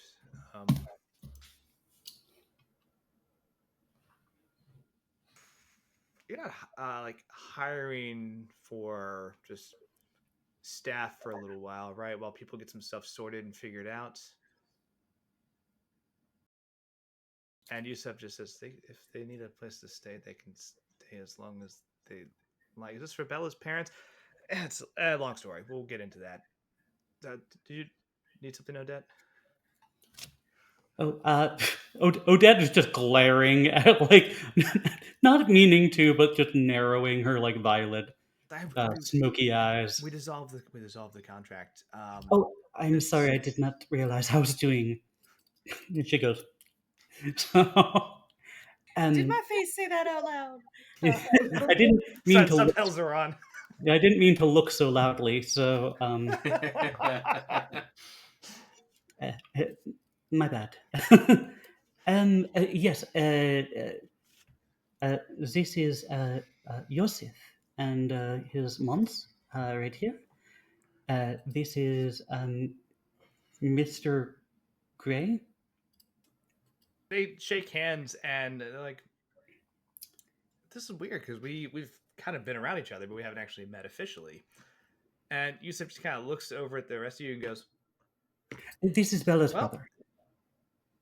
Oh, well, great to finally meet you. And like proceeds to give him a big hug and says, you're welcome here, my friend. If any friend of Odette's and Valen's and Itzel's and Bella's is a friend of mine, let's get you situated, please. But more important, Zengi has taken over his fiance Brad to be, Protest. and Gray here also is an inventor of sorts. You both need to talk, and Bella knows a little bit about this stuff too. As far as the calibrations, she looks at both of them. She's like, "I'm a jeweler, and that's about as big as I get. But I can help if you want. Otherwise, you talk." You have gone mute. I don't know what happened. I went on mute. And now you were frozen. Oh no. I heard every bit of that. You did? Oh, Yeah, I just. I could hear all of it. Joe. Oh, am I? Am I here? You're here. I hear Yeah, you. here? Joe, I can hear you and see you. I have noticed that over the course of this stream, Video Ninja keeps freezing and knocking in and out, but watching Twitch, everything's been fine. Oh, So I don't know what weird. the disconnect there is. All I heard was "I'm a jeweler" and then like a lot of really emotive looking stuff, and then no audio. And I was like, "Hell yeah, you are!" Let me see if I can try to bring this up in Chrome, and if that doesn't work, I'll come back here, and this will just be how our lives are. So Fair. I'll be right back. Fair enough. Actually, Twitch heard. Okay, wow. So maybe it's just me. Speaking of Twitch hearing stuff, this actually might be, since we're about halfway in. Let's take a little break. Oh, dang. Seems like a good spot. I forgot before to we do that start the last time. real planning. The real planning. So we'll. We did it. We did it. And we all got. Some of us got some tasty beverages anyway. I went, with the classic beer. Boring. Rye whiskey and mead with a dash of honey syrup. Oh, cute. That sounds really good. One of my The favorites. rest of the Dr. Pepper. White wine. Ooh. Yeah. I have a what we call a dark Cosmo. So Ooh. What's a dark Cosmo? And how can I get Joe one? won. Look at you. regular Cosmo, but you use cran pomegranate juice, and what is the other thing? Is it that Edible black glitter. licorice flavored stuff? I was gonna say that color. It's not cran pomegranate juice. It's something. No, darker. it's not. Is It depends on what you have on hand. So lemon vodka. okay. I think Nice. creme de violette, I think, is the other thing, and then Oh, that might make that yeah, color yeah, then. and then cran palm, and like mixing that together. If you get real cool, if you want to be a real special, a big boy, get luster dust, and Nope, I you was just gonna say edible glitter. scoop it out with a toothpick, and then stir it, and then you throw that away. I'm sorry, did you say it's called luster dust? Luster dust. I've never heard of that, and that is fucking phenomenal. How have you never heard of? Okay. I don't hear about a lot of things. How do I not have this on my bar? Yeah. Yeah. Well, also I feel like Joe has mentioned it before. Like, sorry Don't guys, listen I gotta well call you either. out Joe right has now for had that. a drink with Yeah. it and held it up to the Yeah. camera. Yeah. Remember a lot of I did not things. remember I the made name. Yeah. for a Harry Potter themed party back in the day. I made unicorn blood with that like glitter, so that it was like this like silvery color. It was great. That sounds. What is that? What is unicorn blood made of? How do you? That is a good question. Unholy components that extend your life but at a cost. Mhm. 100%. No. Something dark side. I don't know. You can also use a blue curacao, by the way, if you want, just like a bit of well, blue, a bit of red. That makes orange. Yeah, for your I unicorn started blood. using dry curacao when I was making tiki bar drinks, and I love it. And then I tried to go back to blue curacao, and it's awful. no It's too just syrupy not. or Yeah. Fascinating. Now I want a cocktail. I was gonna say the thing that I'm sure that isn't it, because also as soon as you put it with lemon vodka, it wouldn't do it anymore. But I do have a bottle of the Empress Gin that has the butterfly pea flowers in it that turn it that like beautiful blue color. And then as soon as you mix something acidic in the, it turns like fuchsia pink. That's so cool. it's also not like, I mean, it's It's not like the world's best gin necessarily, but it's really like for like mixing into other stuff. It's still like perfectly reasonable. Oh, nice. I just basically don't drink anymore, so I have a bunch of alcohol I need to figure out what I'm going to do with before I move it across the country. I'll You send can have some a party messages. and just give it away. It's one of my Yeah. favorite things to do. So it's called Right a down the house. street, throw it out the window.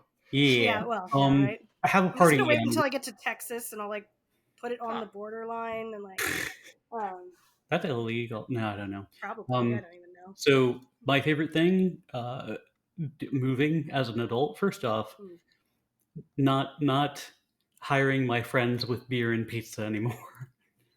You can still do it. You can still do it. I just haven't I done don't have enough people out here that would be willing to, I think, do pizza and beer move. pizza and beer. Also, Move. like far fewer trucks than Far say fewer when I was trucks. living in Arizona. Right, but you have a house cooling party, and you get all of the things you need to get rid You of. don't want them back. Bingo! clever. You put them on a table. Just find a cool piece of fabric or cloth and just hide it, like I don't know. And then like partway through, like the little house cooling party, you say, and voila, everybody have at it, and just like watch people just. Mind freak. It's also helpful getting if you're trying to get rid of like. I have 17 shopping bags that are reusable, and I'm trying to get rid of. Just have those out. Oh for my god, people I to would take never get rid looks. of reusable shopping bags. Those are the most like. There's never It's a one when you fantastic need them, and plan. yet I own 40,000 of them. Also, like, how else do people move things back and forth from a classroom? I love the idea of a house cooling party. I like keeping the sheet over it until it's ready, so people aren't shopping all night. You know? Yeah. That's Don't a really shop cool idea. during the party. Then you turn it into like a weird version of White Elephant, right? Where you're just like, oh, Yeah, here's the there we stuff go. I'm giving away, but you can all pick once, and then we'll do steals and like people fist fight over your CD collection or something. Like it'll be a good time. Yeah. One person just take half the Again, table. I don't know if I have enough people that are willing to take my crap, but I am right down the road from a actually rather nice thrift store that does donation stuff. So a lot of it's just going to go to that. It's a Jewish community thrift, whatever. So they've already gotten a couple of the things that I'm like, this is too bulky and annoying to move. The good thing about having a bunch of those reusable bags is that I can just like grab a bag and then a bunch of stuff in. It's like cool, and then roll out. Yeah. Those One are less thing like- for me to pack. Yeah. So useful though. Yeah, so Like, I probably do own house about cooling party. 50 reusable bags somewhere.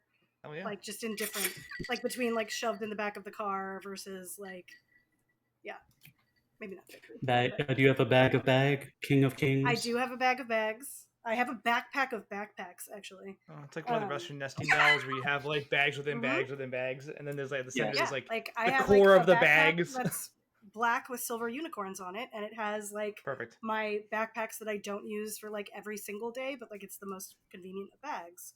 That's where it went. No, I'm kidding. So I have a backpack of backpacks. Am I the only person that has like a bag for each occasion? Like you can't dual purpose a bag. Is that crazy? To a certain extent, Okay. yes, but not completely. Like, cause like I have ones What do that you are like mean? cheap and shitty enough that I don't care. So Like I have a like backpack for going through the airport when I know I'm going to be like not checking a bag kind of travel. I have one of those, and then like school backpack only does school. Yeah. Right. Like because like the things that live in there need to stay in there. Like that doesn't ever become anything else. Though it does need to take a trip through the washing machine. Like. Yeah, But I have like a cheap ass, like probably $6 duffel bag when I do like gym anything, because I also don't feel bad about that getting disgusting and then just chucking it in the wash. Yeah, but that's like the gym bag definitely can't be my TTRPG bag, which definitely can't be my travel bag. Okay, So well, I don't have a dedicated TTRPG bag, so I guess I just haven't leveled up enough. Or a book bag, I guess. It's a DM bag. It's got all. I actually do have a dedicated but I don't have a TTRPG dedicated bag. Here's my actual It's like a sling backpack I've had since high school. The zipper is absolute trash because I got it from Hot Topic. And so I can't put anything heavy in this bag, but it means it's perfect for like my one notebook and like my dice bag, and then it's got all of these smaller pockets, zipper pockets, like on the sling part of the bag, so I keep like one specifically for pencils, and like it's all like separated out into each of their own category pockets. So I don't know if I've shared this. Sorry, I love that. I don't know if I shared this here. So if you go to like Walmart or what have you, any like store really, but like you can get them very inexpensively at Walmart. You can buy tackle boxes. Yeah. I have a And- tackle box of Perfect. Yep. And like dice, minis, like cards. Also, I have my DM. bingo chips. Yep. My travel DM box is literally a tackle box, and then the 3 core books, and Yes. then I am actually considering whether or not I want to take the tackle box with me. her cackle box. It is Halloween, Summerween. Is that what we're in now? Yeah, Yes. I just had Summerween. Oh, did you tell? You actually did a celebration? Yeah, I did. So we told ghost stories first. We visited, told ghost stories, both like an actual ghost story, like and then like personal ghost stories or friend of a friend saw a ghost kind of ghost stories. And then we watched Lost Boys. Oh, okay. Sorry, I thought you turned it into like when I was ghosted that one time stories, which would have been. Oh no, that's too traumatic. So and Those illegal. are That's for technically ghost Valentine's stories. Day. Got it. It's traumatic and Those illegal. are much less fun. Summerween. So. That's true. But yeah, Lost Boys. I'd never seen it before. I just saw like people playing clips of like the saxophone guy. Oh boy. If you're familiar. How was Oh, that? I grew up with Lost Yeah. Boys. That was classic. All right. Well, Well, if anybody wants to give it a try, I did want to say that the mead that I'm drinking tonight is Birmingham Meadery's Chai Hard, which is mead with masala chai seasoning in it. is it Chai it's Hard or Chai Hard with a That vengeance? sounds amazing. Oh, that's good. It's just Chai Hard. I figure the sequel will probably be Chai Harder. You know, and With a vengeance. The name of that meadery again was Birmingham. I believe Okay. it's Delaware. It's the one that Tig, our friend, does not run. He absolutely Did we does lose not him? cross state lines, get a bunch Or of did booze, I- and then drive back. The stream is glitching for some reason. Hold on. Am I out? brimming. I'm just gonna Two turn words. everything off Okay. right now, real quick. Hold on. That is the one. What? Yeah. Did I leave? What happened? What? No. Everything's fine. Apparently, it was just like that weird last 30 seconds. It just glitched out. Okay. It's bizarre. 'Cause I saw. Video Ninja is having some troubles tonight. Yeah. Yeah, and on all the different interwebs apps. The internet's just struggling. I wonder what this. Oh, What's this do? Someone needs to turn the internet off and on again. Oh yeah, I forgot about that. I forgot about and- that one. But yeah. Milton, Delaware.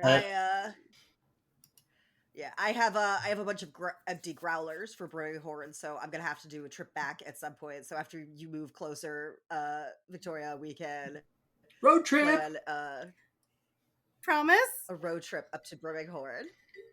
We have to have a housewarming party for you. Yeah. We're inviting ourselves over to your house you don't currently yeah. have yet. Yeah, yes. there's no Excuse option. We're me. gonna show up best with part- stuff. About being back in somewhat proximity is like the, hey, are you free today? And then when you hang up the phone, you hear the doorbell go. Like, that's the best part. Because like, Depending on where you end up, that's a real threat that I could have. I mean, for small you. state problems makes that a threat as long as I'm within like a 3-hour radius. I'm just saying. So, Mhm. Yeah. Well, because I live in Like Virginia I used to and do work the in drive Maryland up to right San now, Francisco so, from here for a weekend. Like I can Oof. handle. Yeah. No. That's not We're- 3 hours. It is not. That's about 6 if you're lucky, and most Yeah. of it smells like cow. Yeah. Yeah. But you can go like 95 and nobody cares, so that's It's nice. true. Yeah. There's a reason that the Matrix movie has a thing about the 101. You told me never go on the freeway. Well, let's hope I was wrong. Lol. Oh man, that's a good throwback. I do hate Mhm. that is. I just saw that scene the other day.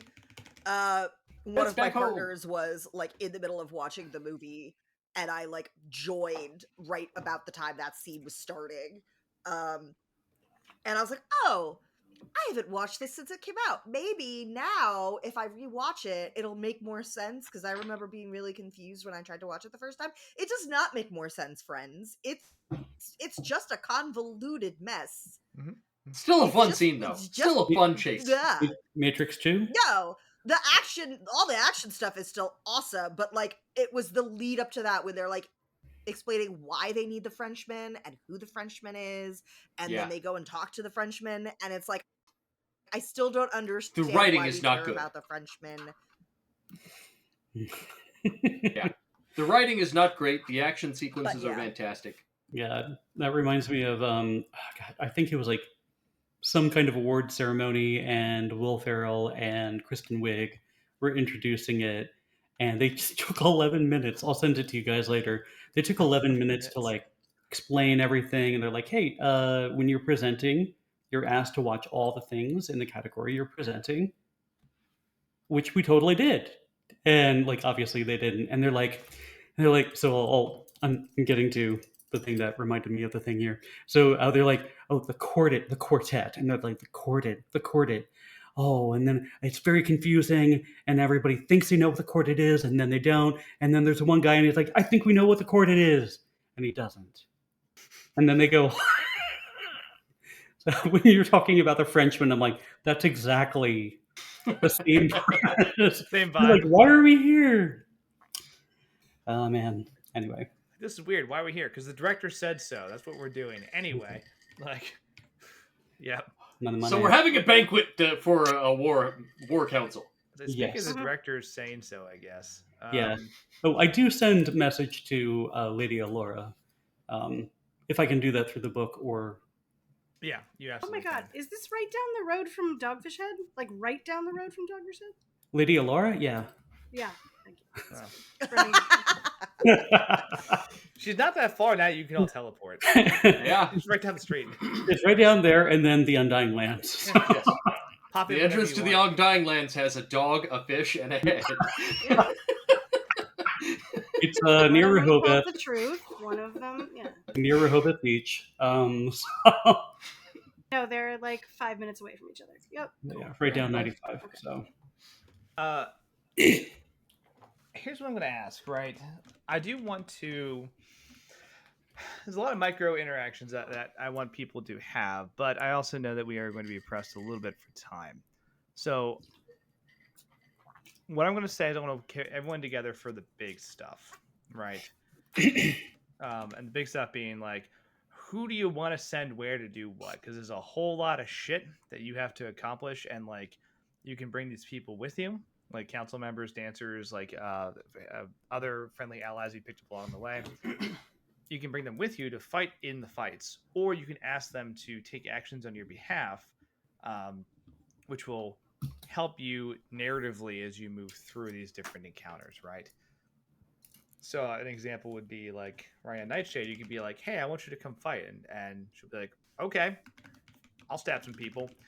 Or you can be like, hey, I want you to do some like sabotage stuff and try to make it easier for us to like do X, Y, and Z, or make it so like this can't happen, or that kind of, we don't want the ballistas firing. Please stop those. She'll be like, okay, cool, I can do that too. Won't be in the fight with you, but some bad things will not happen, provided she is successful, right? So that's kind of the thing to think about as you're looking at these multi-tiered levels of complicated fights you're about to get into. So I'm going to flash cut to about an hour in after you've had like just Yusuf's kitchen area is packed with all the members of the council, all the dancers from the dance academy. Council members, since it's been a minute, include Lady Lateral Silverhand, the Archmage of Waterdeep, Anthar Froom, the Paladin of the Crown, Oldo Ravengard, who's the Lord High Marshal of Waterdeep, Delan Wintershroud, who gives Itzel a nice, long, smoldery look. We're gone for like 15 minutes. It's fine. Yep. Yeah. I was gone for like 3 days. Yeah. Let's say 5 earlier. 15 minutes. That's efficient. Oh, I see. It's been a while.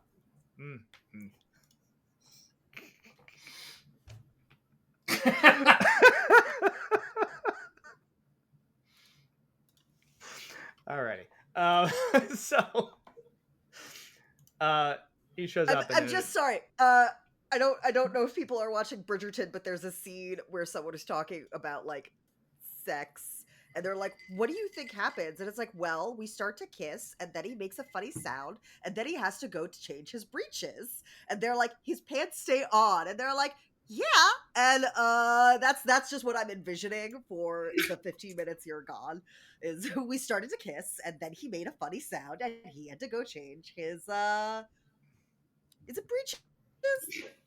Doesn't Pantaloons? strike me as a breeches man. No, he's a leather. No, suit. for some reason I'm envisioning like the equivalent of like a kilt. Those are much easier to clean. Mm. Fair enough. So Dylan is there. Ryan Nightshade, leader of Zentarum, kind of walks in. Marion Gold, the Pontifex of the Church of Lyra, joins you all. Cole Metzley, right? So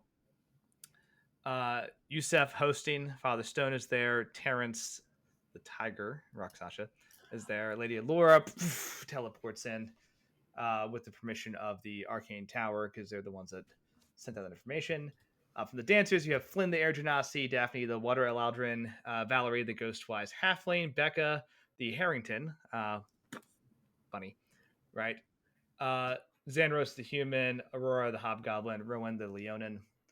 Let's see, Burble is there, Bonbon is there, Calasandrea and Octavian show up. Is that everybody? That's everybody. I've set up like a couple Gray of is like there. champagne coupes for Burble to like bounce between. Oh, hell yeah. He has the tower of champagne. Mm. Just Just figure eight. slinkying up and down. Yep, all the way to the bottom. Recycle. Bloop, bloop, bloop, bloop. Yep. Gruff is there, right? Of course. Gray is just chilling, and Bella's parents are still around, but don't quite look at Bella the same way at the moment. And I think that's everyone that you have gathered. If I'm missing anybody, let me know. But that's the short list that I have. I imagine that if we wanted some of the guards of Neverwinter to like specifically do something, that Valen would just need to talk to them. Like there's, sets of groups that we could probably include, but might not necessarily have been invited because they're not a decision-making body. Oh sure, and Old Lord Raven Guard, since he's the Lord Marshal, can order the guards to do whatever you need. Yeah, but it's more fun when Valen does. True. Before we completely get into the because obviously we'd have to ask them a favor, but I guess Itzel would definitely ask Valen this because you're possibly going to have the most problem with it. But obviously if I can get all of you together, Sans Gray would be great, but whatever. If Terrence or Ryan can get us into the city, the tower, without going through the front line, they would be the people to ask, certainly.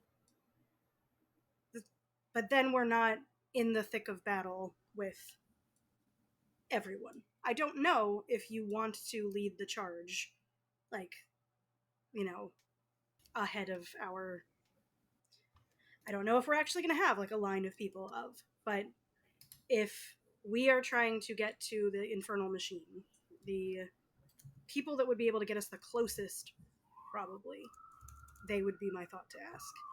Is that something that you would consider, or is this not something that you can reconcile with yourself and your god? You're talking about Terrence or who? Or Ryan. No, I absolutely think they could be useful. Here, it's Valen would want to start off by getting everybody together to talk about this, to get everyone's attention as we're all here and we're celebrating the fact that we're finally here. We did it. We're ready to take this thing on. Woo! And take back Neverwinter. This is it. This is the battle to end all battles. This is for the world. And we're about to make this city our battleground. So, from Tempest's point of view, the first order of business is clearing the field. Pontifex Gold, I would ask, can you clear the Gaish on the citizens' minds? Good point. Pontifex Marion Gold, who... It's been a minute. I guess I should probably describe some of these people, huh? Let's see.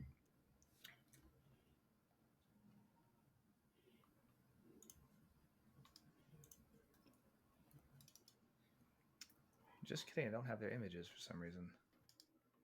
But Pontifex in her, it would be pink, blue, and orange robes and attire. Basically, stands up uh, and says, "I can, I can work to clear that enchantment and free the minds of the citizens of Neverwinter. The concern I have is proximity and time.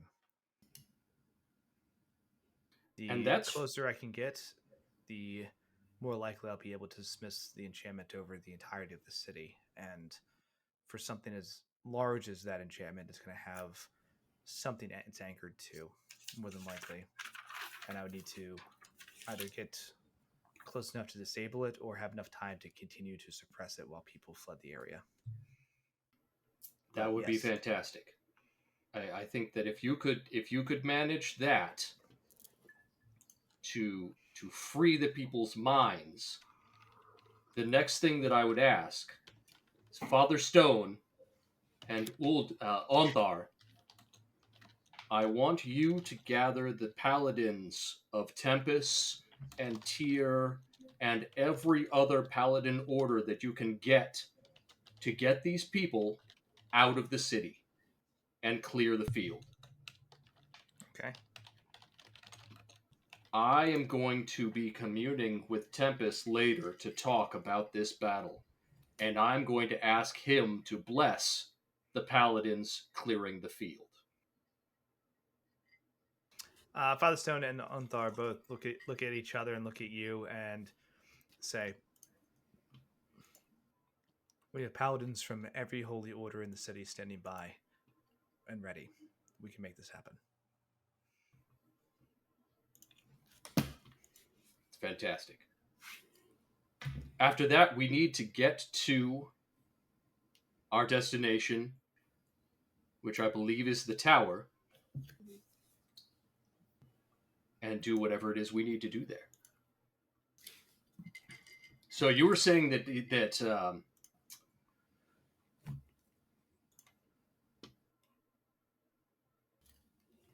Ryan Nightshade would be a good person to get us to the tower? Or in. I don't know about two, but once close inside.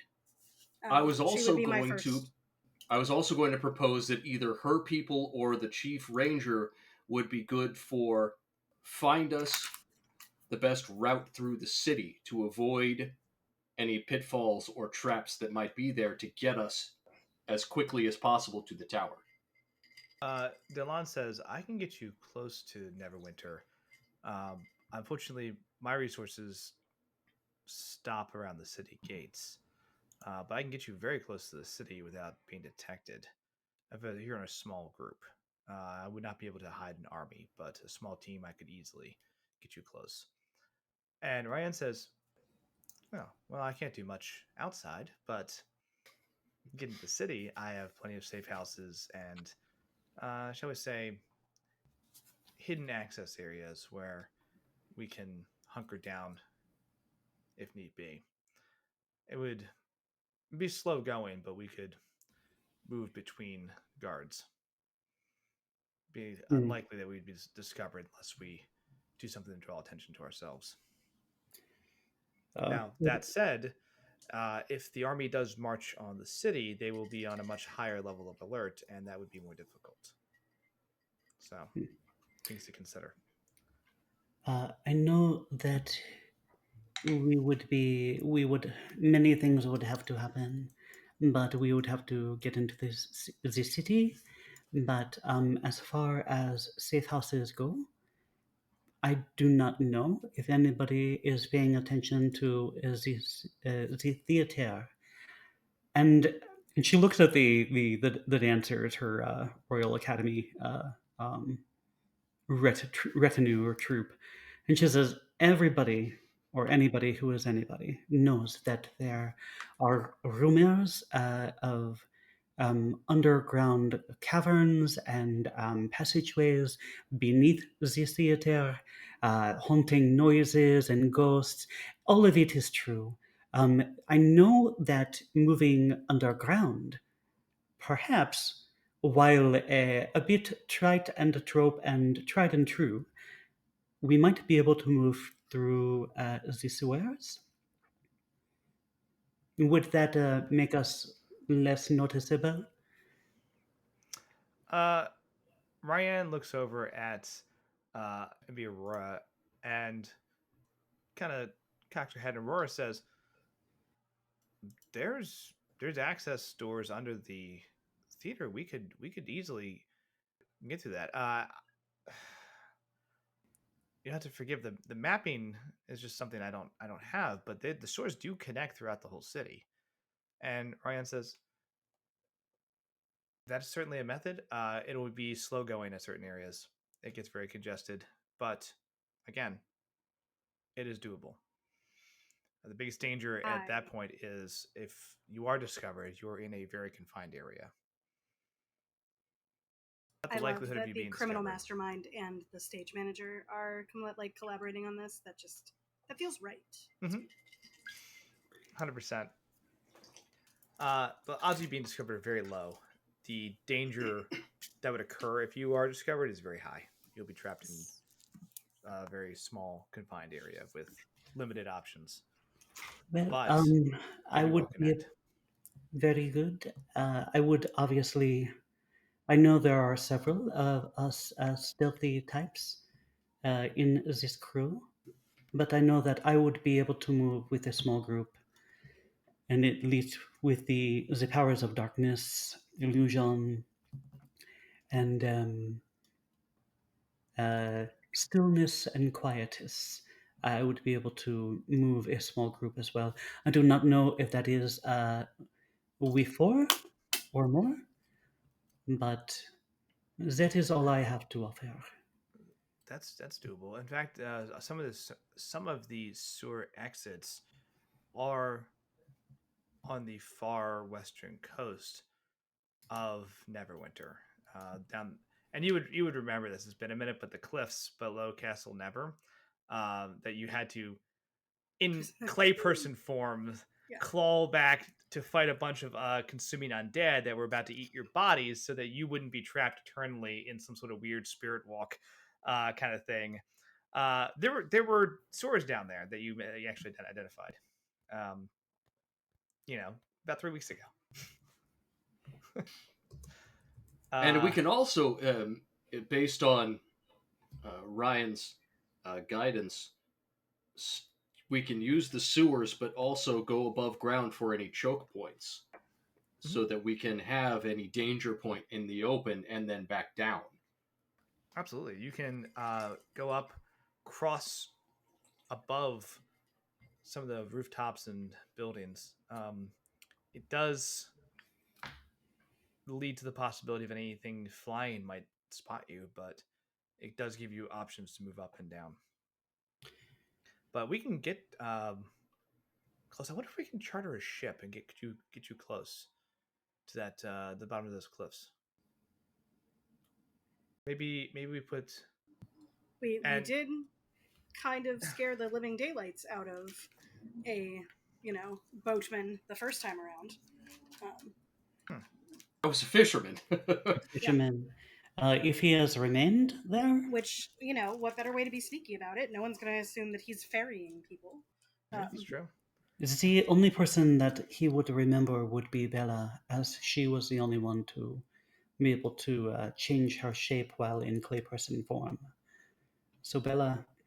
Excuse me, I turned into an otter. What are you talking about? My apologies. He might remember the otter as well. It was a rather just odd show up experience. I recognize that otter. Suspicious. I never forget an otter's face. If you were a fisherman, that makes sense to me, by the way. That tracks. Like, that bitch always steals my trout. Yeah. If you were in a gay bear bar, that might also apply. Happy Pride! Bears, cubs, otters, wolves. Wild card. Did you just say wolves? I don't think I've heard of wolves. I think it's more like lithe, maybe athletic, gray-haired people. So, more like. I mean, I've heard of silver foxes, definitely. So. Yes. Silver wolves, perhaps.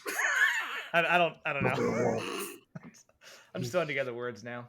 Unthar says, well, if we're going to take a stealth approach, then there might have to be. We'll need a signal. Here's why. The order we do things matters deeply. Once we. And he looks at the pontifex to kind of confirm this, and he says, getting rid of the Gias over the city, like, will that alert Zengi? And she says, it will be noticeable. There's no way to stop a mass enchantment like that without someone being alerted. The question just becomes how long it takes for it to hit Zengi's attention. And so Unthar says, okay, and if we need to get rid of that enchantment to pull as many isms from the city as possible, then that means that we have to do that exactly at the right time. So if there's a signal from the four of you, or however many are going to try to sneak in, you have to let us know when you want us to try to break that enchantment, start to rescue people, and move up a main fighting force. Because we do it too early and we put the city on alert, you won't be able to sneak in. My original intent was for the paladins to move into the city while acting like the Gaish is affecting them. When they get partway through, drop the Gaish, and they are able to get the people and try to extract. And as they're heading out, when the demons are alerted and start to attack them, that is when our army hits going the other way. That was kind of how I assumed as well. We can try to bluff We that. would use that whole ruckus as our moment to get in. So basically, after the Gaish is dropped, they start fighting out. When the army starts fighting in is when we go in. The height of confusion. We can try to see how close we can get the paladins to the city. Last report said people are able to leave the city. Nobody new has gone in a couple of days. Not to say it can't happen. The gates are open.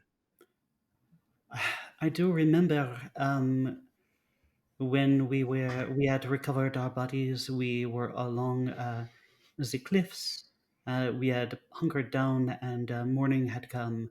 I remember coming out of trance and looking upon the city, and my mind was gripped with the enchantment. Not to say that elves are easily affected by this. Is it a charm effect? Actually, I don't think that one is. Let me double check. But like looking upon the city, Odette was like transfixed and was like, everything's normal. Nothing looks like demons. Yeah, and then I think we broke free of it. It looked awful, but yes, I don't know how many people fell on. It may have just been me, but somebody like was like, "Get a hold of yourself." Shook me out of it. So, are you saying they are preventing people from entering the city, or people are unable to enter? One second. To answer the question, the spell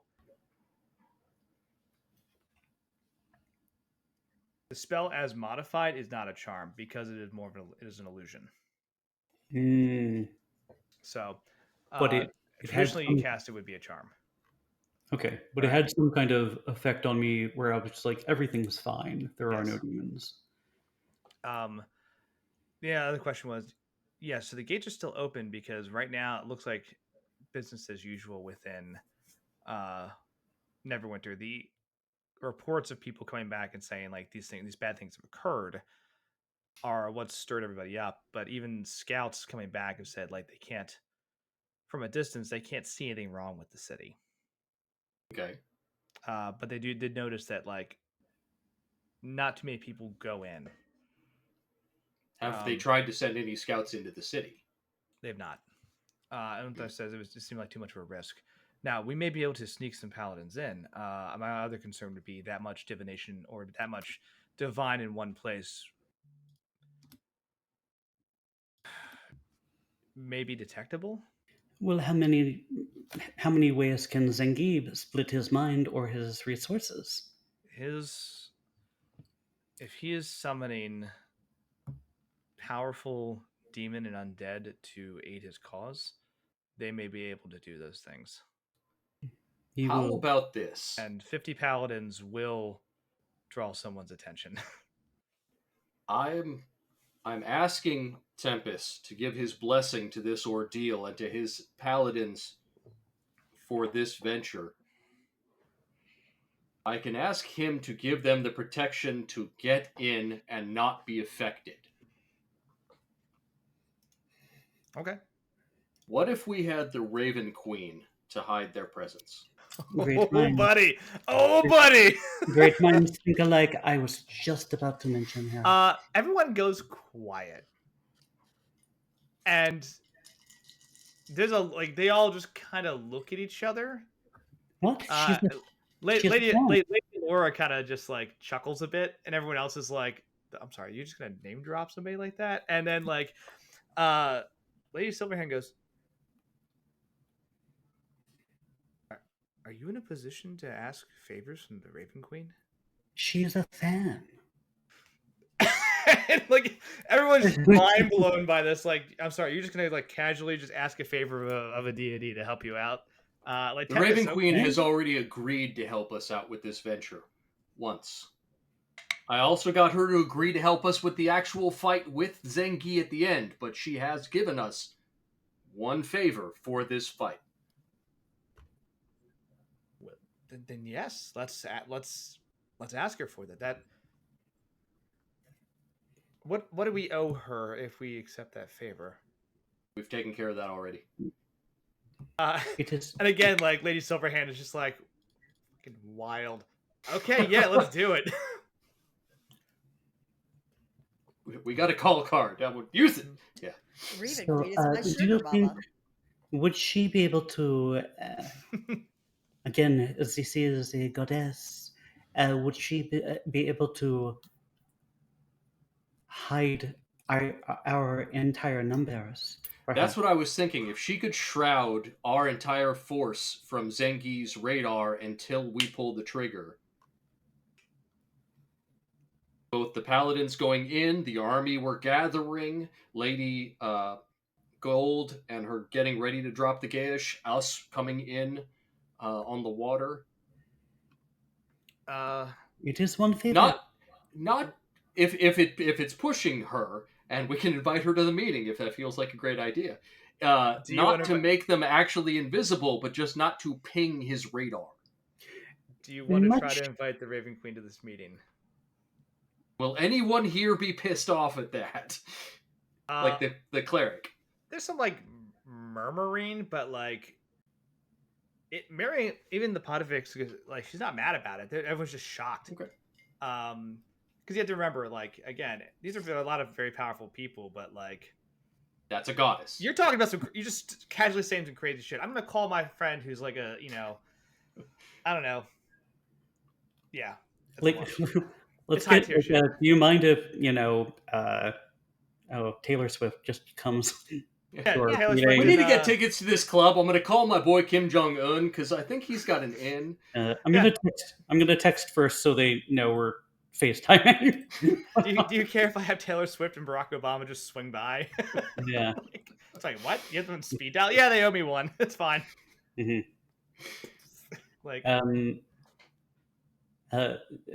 I think Odette looks to Lady Alora Lady Alora, I know that Auntie, you are neighbors. Have you and you respect each other? And she seems a little pissed that you were attacked by you know who. Have you ever met before? We've exchanged pleasantries. Would you mind if she came? Christmas cards. Would you mind if she came to this meeting? If she would deign to? Not at all.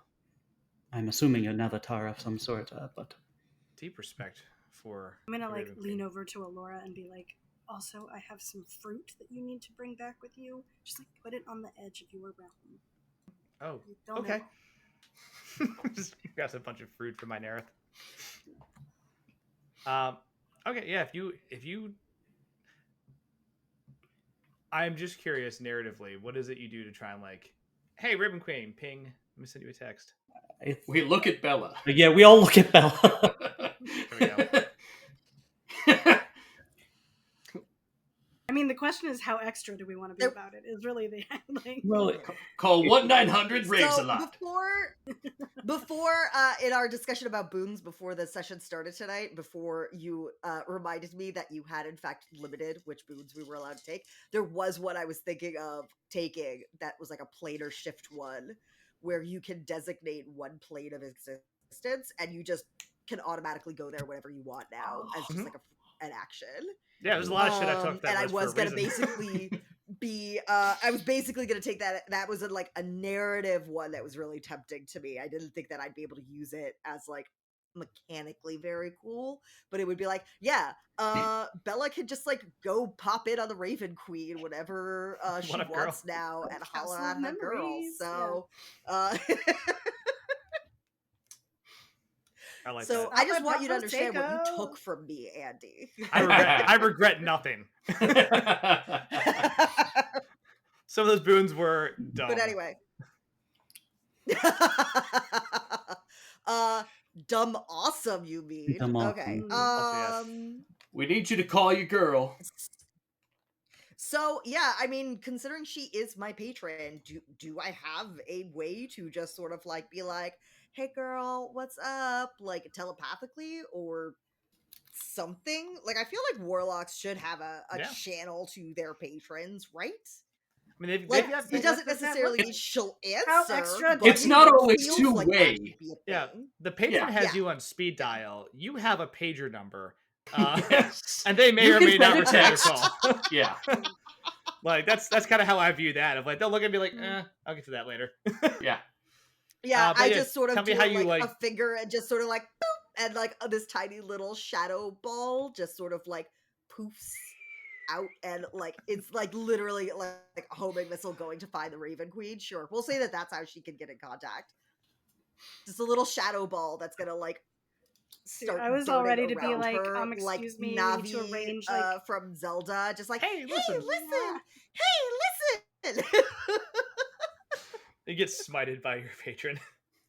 Smoke, getting crushed. I just keep sending shadow balls. Yeah. You send that message off. About a minute passes and Hey, nothing happens. hey, you there? Hey, you could respond to me. Hey, read my texts. Hey.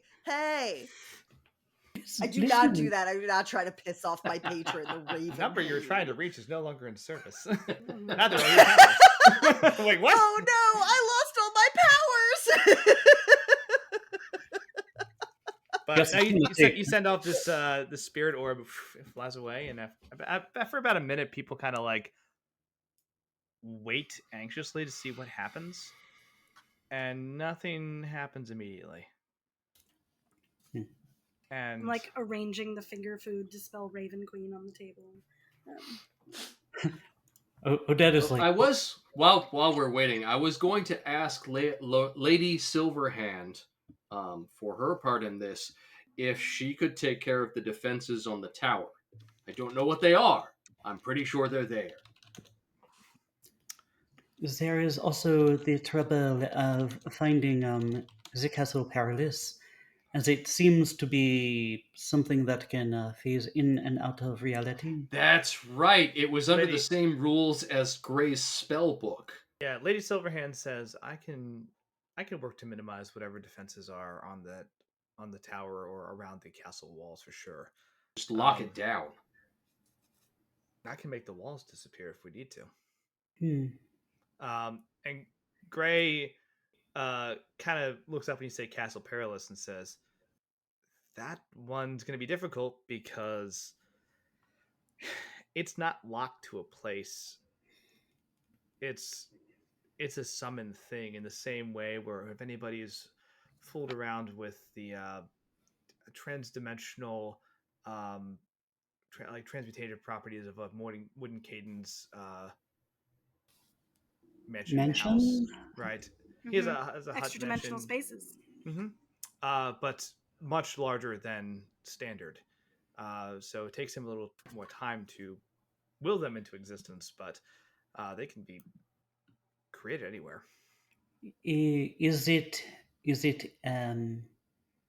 a tower that he has, or is it an actual miniature item in miniature?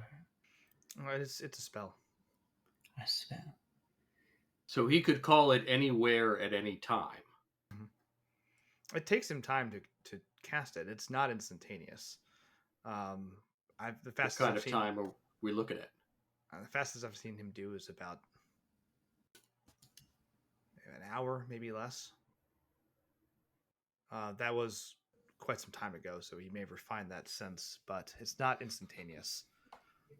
If he made it appear, could Lady Silverhand keep it from leaving?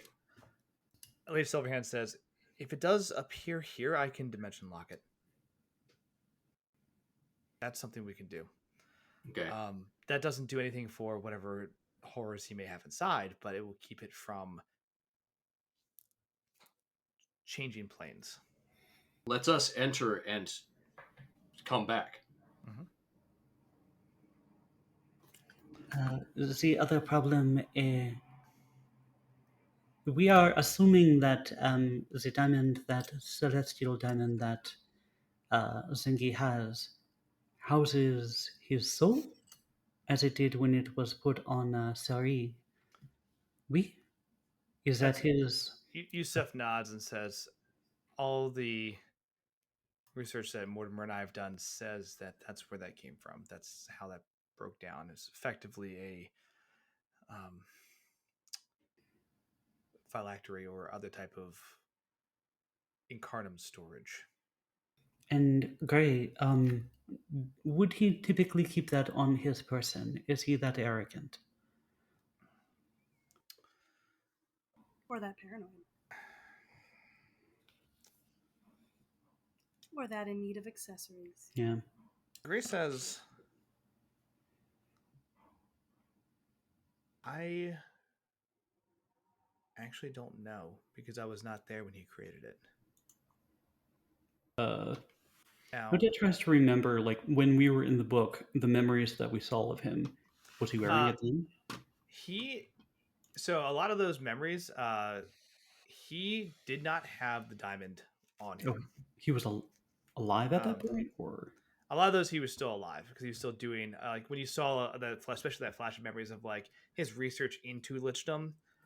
He was still just a very insane wizard who was like just fucking around with like the boundaries of life and death. And it wasn't until like much later when he finally figured out the equation and then tied that to kicking on the infernal machine that he was able to like just kick that shit into overdrive and basically alter a lot of stuff about himself in reality. But you never saw him carrying it in his memories. But you do know that like the recent times that Zengi projected to you in Ceri's body, Zengi was still wearing the necklace. Now that you don't know if that's because that's the last time you saw Ceri and that's how she looked, or if that's because that's how the actual projection is. I have had some unfortunate interactions with him as he has projected his consciousness to me.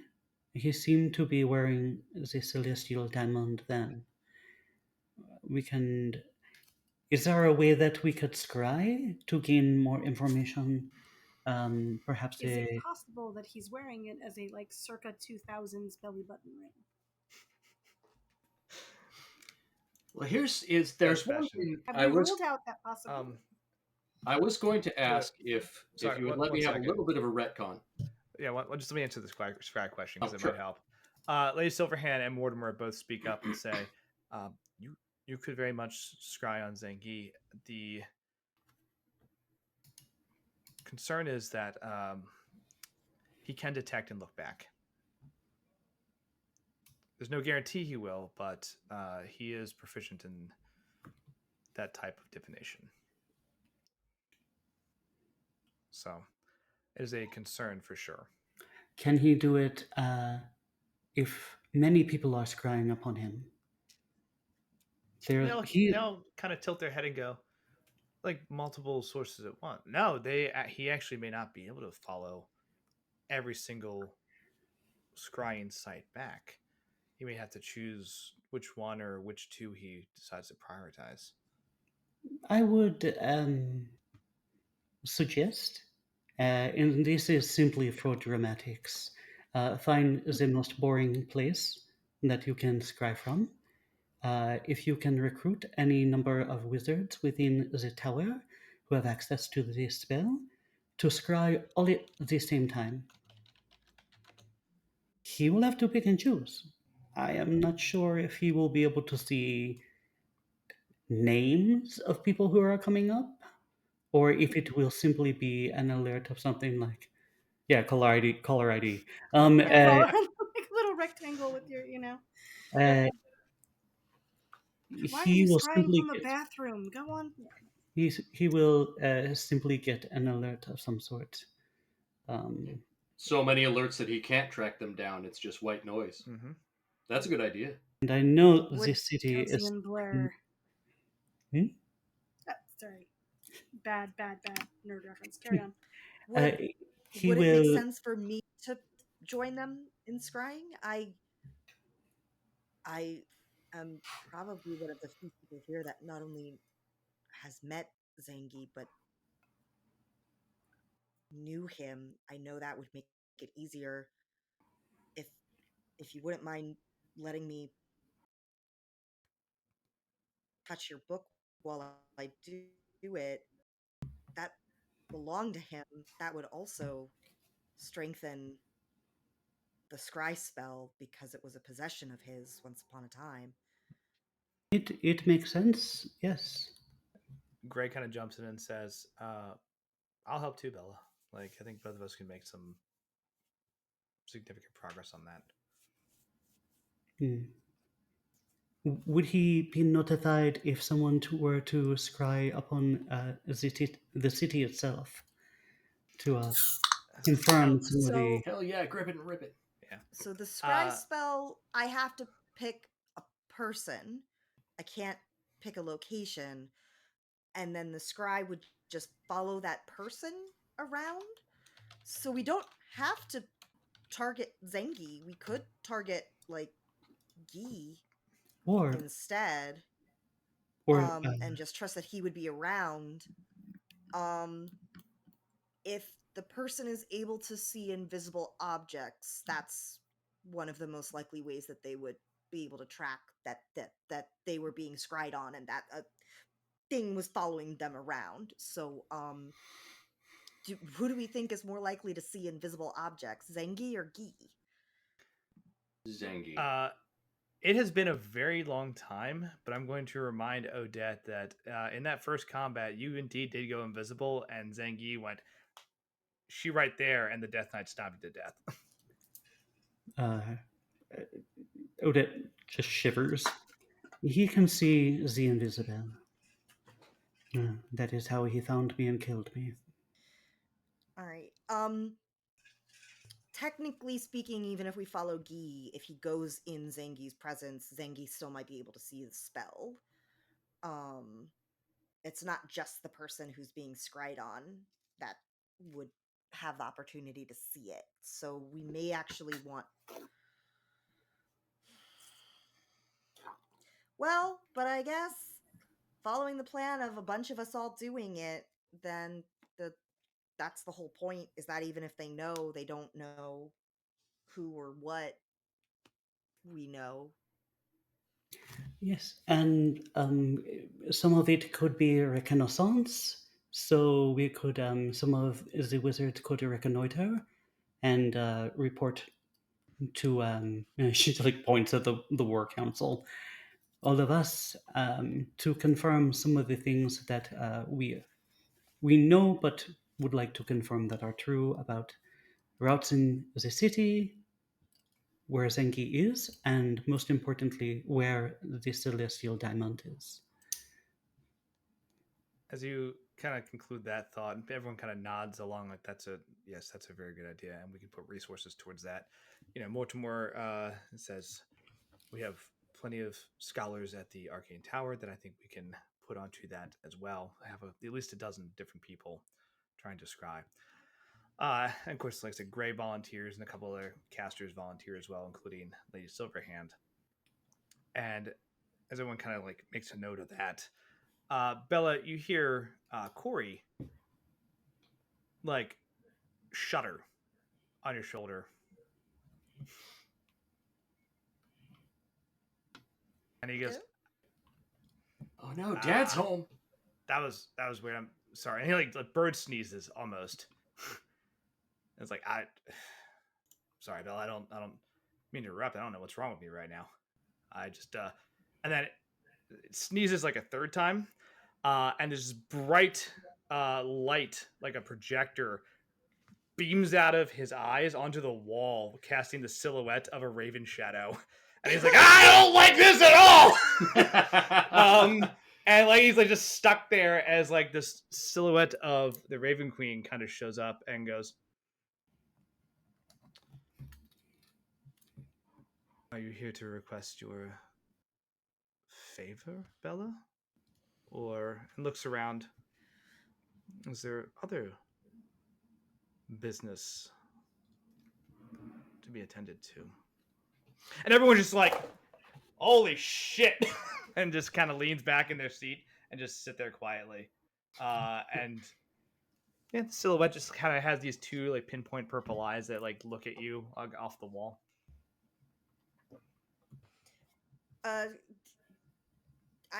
Yes, but potentially we are currently in the midst of planning the assault on Zengi, and good. We were hoping to see if maybe as part of that plan you have the ability and the inclination to shield either a small group or even an army from his notice. And if this, of course, is your favor you're asking for, yes? When the time comes, of course. Like glance back at the rest of the group, like, yes, Yes. Okay. yes. This would be the favor. She says, I can, with guaranteed success, shield 7 people from any type of detection. I can shield more with complications. To about they all have 20. to be in the same place? It would help if they stayed close by. But the 7, I would guarantee, cannot be detected by any means of magic. Now, the mundane may give them away, but they'll be hidden from all types of magical detection. I think I would rather her shield the paladins that are trying to get in to get the people out. Okay. And then we would try to sneak in during all of the ruckus and all of the war that's going on. Onthar stands up and kind of gives like a little bow to the silhouette and says, thank you for aiding us in our quest.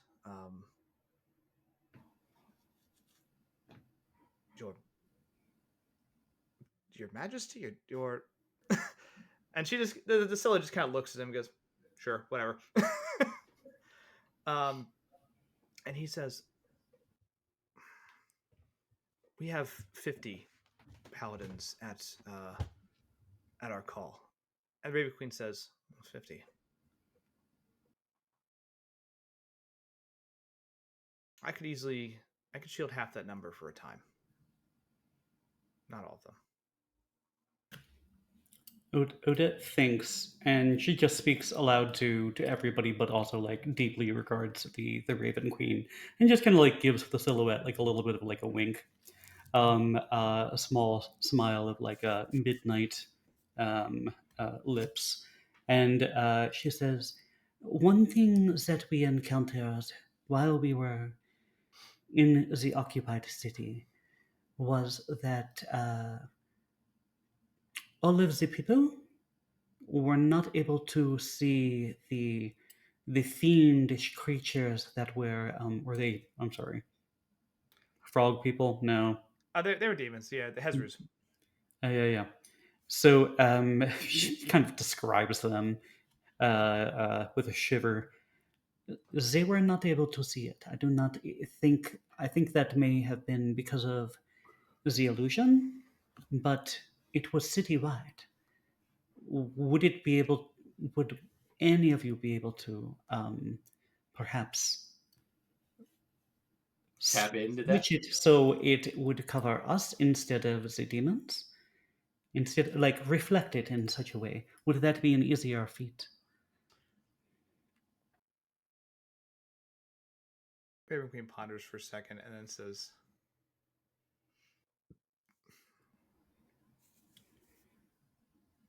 I would need access to the source of the illusion. I can change it. Oh, what a day! What a lovely day! Hello! We got a whole bunch of viewers for the raid. What's up? How's it going? We are playing some D&D 5e homebrew called Veilbreakers. Our party is basically playing a war council where they're about to just take their the treasures of the friends that they made along the way, if you will, and go completely ham on an insane lich who's taken over Neverwinter. I did it before the movie. I'm just saying, a lot of parallels in that movie. I did it first. Great movie, though. I highly recommend it. That said, so they're getting ready for that. So we're in a planning session for them to just go after this lich and his army of insane demons and undead to save the city of Neverwinter. But thanks for hanging out. I got charity stuff and Discord links if you want to. Not disco. Although I mean, if you want to. Yeah. And then we can dance if we want to. That's true. Leave your friends behind. That's also true. No, they stay here. This dance is irresistible. I'm not dancing alone. But yeah, if you have a follow in you, we'll definitely take follows too. We're also raising money for Doctors Without Borders, and that's kind of where we're at. So thank you. Hopefully you had a great session, or I didn't actually catch what you were playing ahead of beforehand, but hopefully it was awesome. You're welcome. So, and the Raven Queen is here. So yes, Valen, you. Just to give you this math so you have it in your head, like how loud you are as just a person, right? And I don't mean like you being boisterous or in full plate mail. I mean like you as a paladin with like every single aura and divine sense and like magical ability. Like that you are just a walking beacon of light and noise to anybody that can see on the magical spectrum. And you're like thinking about what it would take to shield 50 paladins. And you're like, God, it's so much. That's so much like just radiant noise. And so the Raven Queen responds like, if we were able to get access to the actual source of the illusion, we could reverse it. I can do that. Perhaps but I would need access to it. Perhaps that is one of the many dozen or more scrying spells that could do that. We could look for the source, the diamond, celestial diamond, Zengi himself, and confirming some of the ins and outs of the city. The best practice, Bella, I would need you to be able to put hands on it. Physically? Mm-hmm. From there, I can channel an immense amount of power through Bella and reverse the illusion, or completely dismiss it. That wouldn't really help us, because we were looking to have that happen before we entered the city.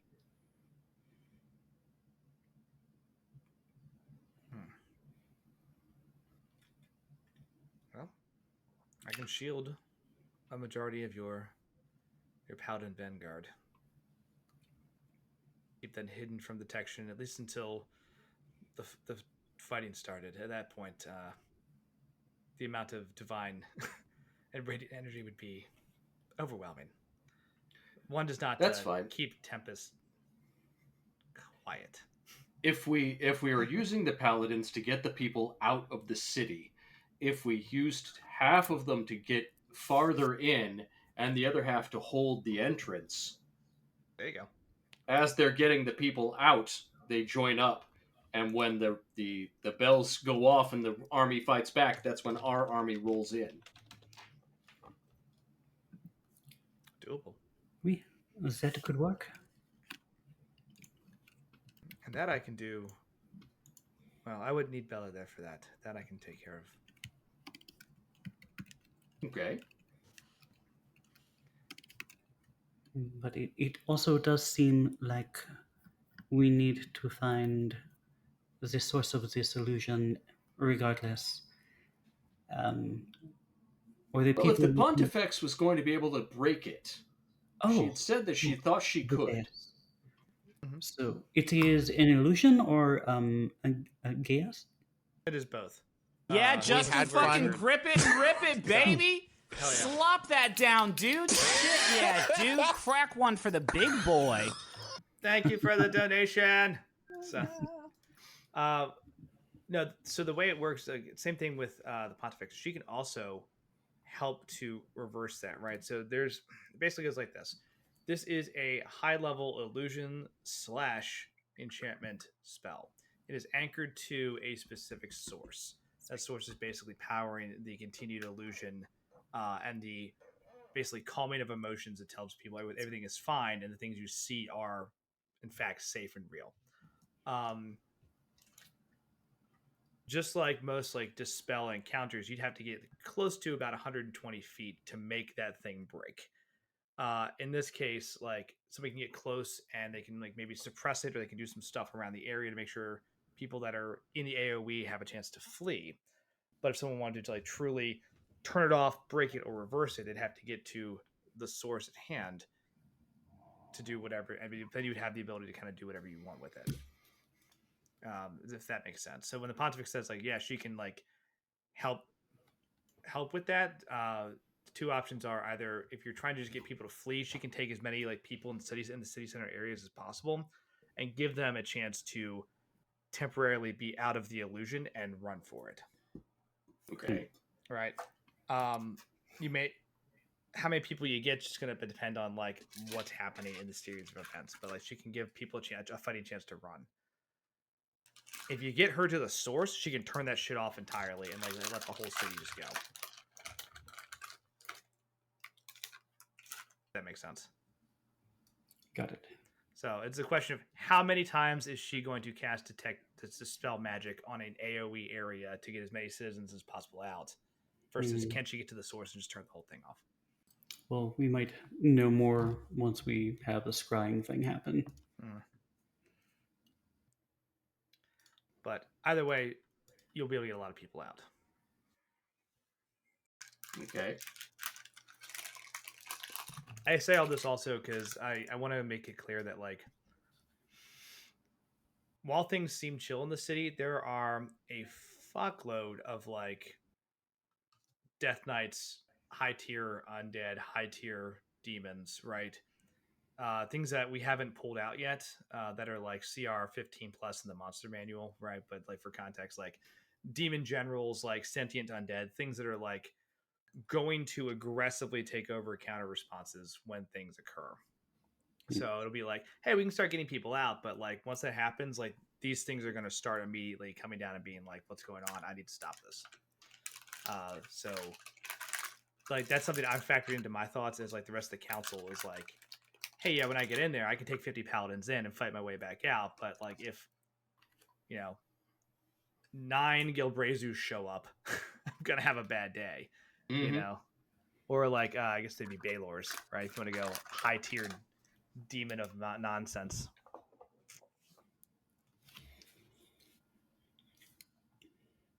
I'm saying that to be clear about what this finale looks like. So there's no gotchas on how bad shit's going to get weird. Okay. That's all.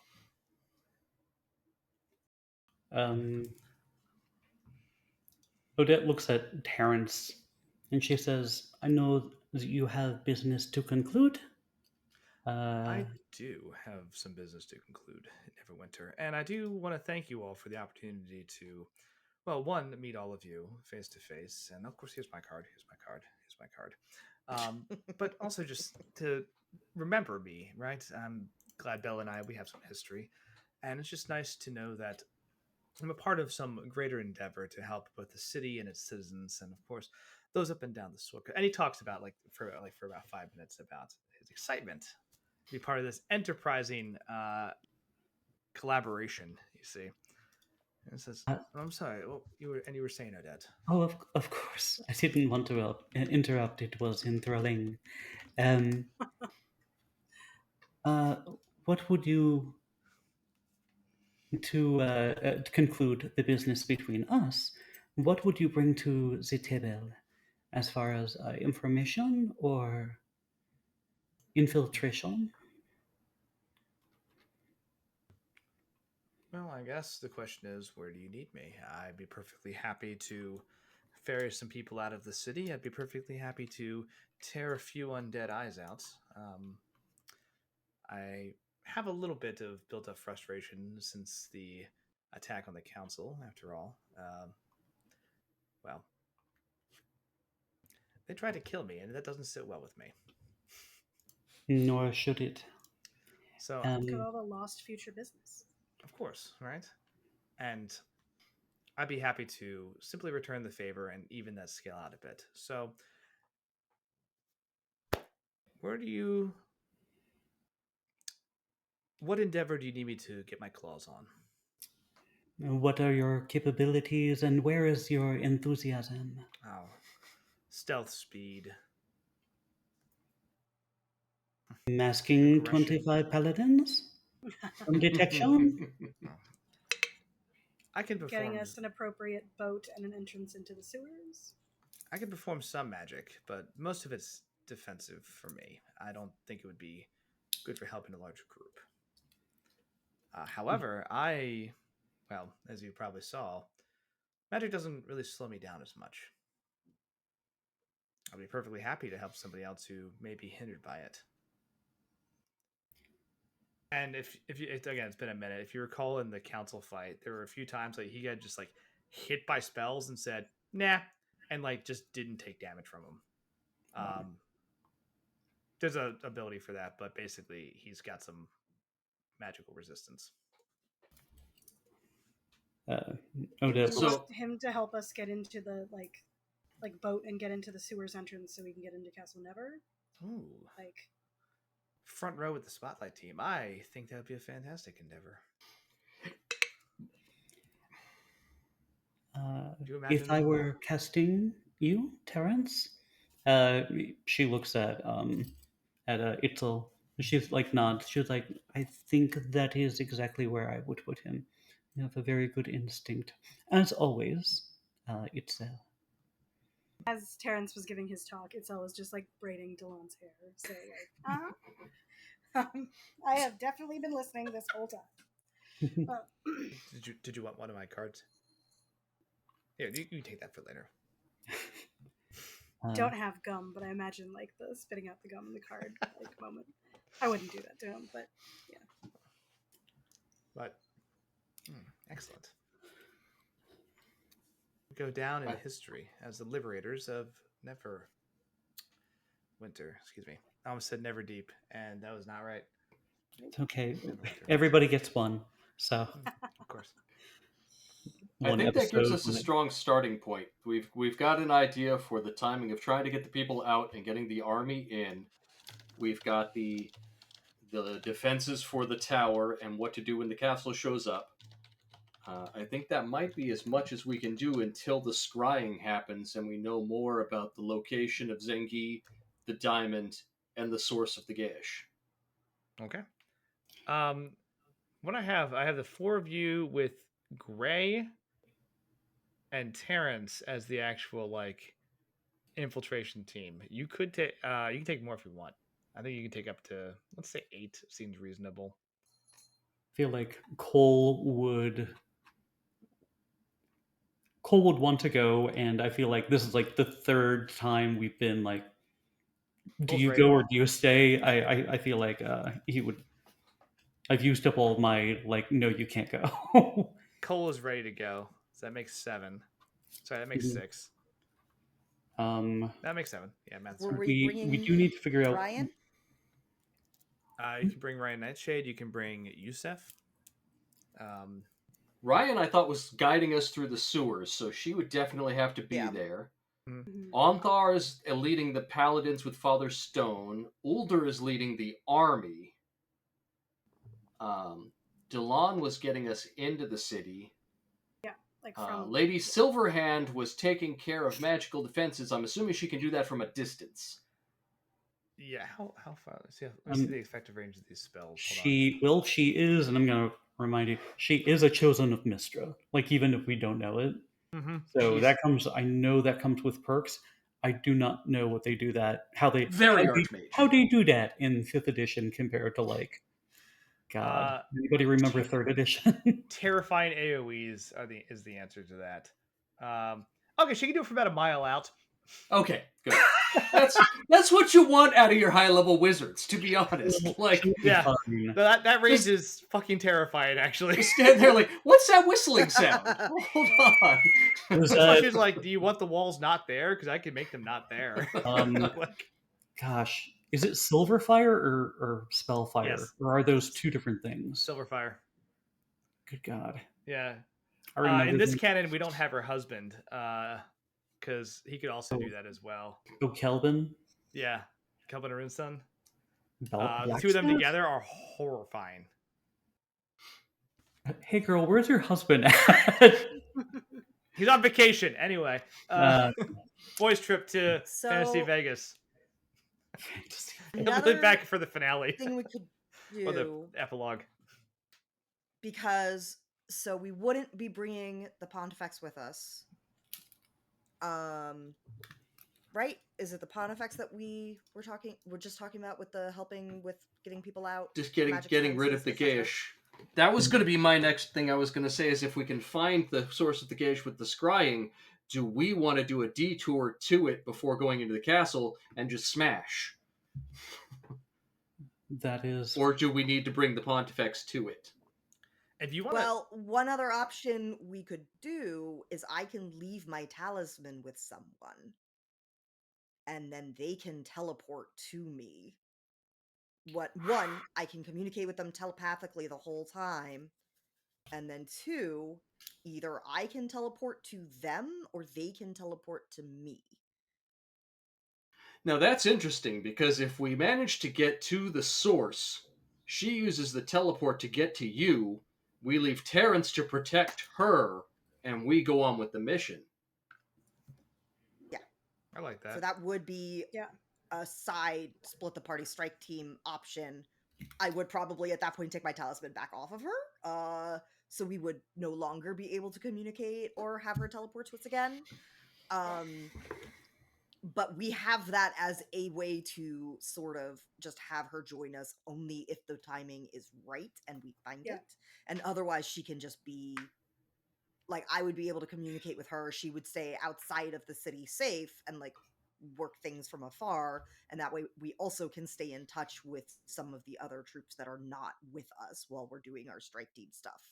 And we can just essentially let her know to show up when the time is right to take care of that. Yeah. That's a pretty good plan.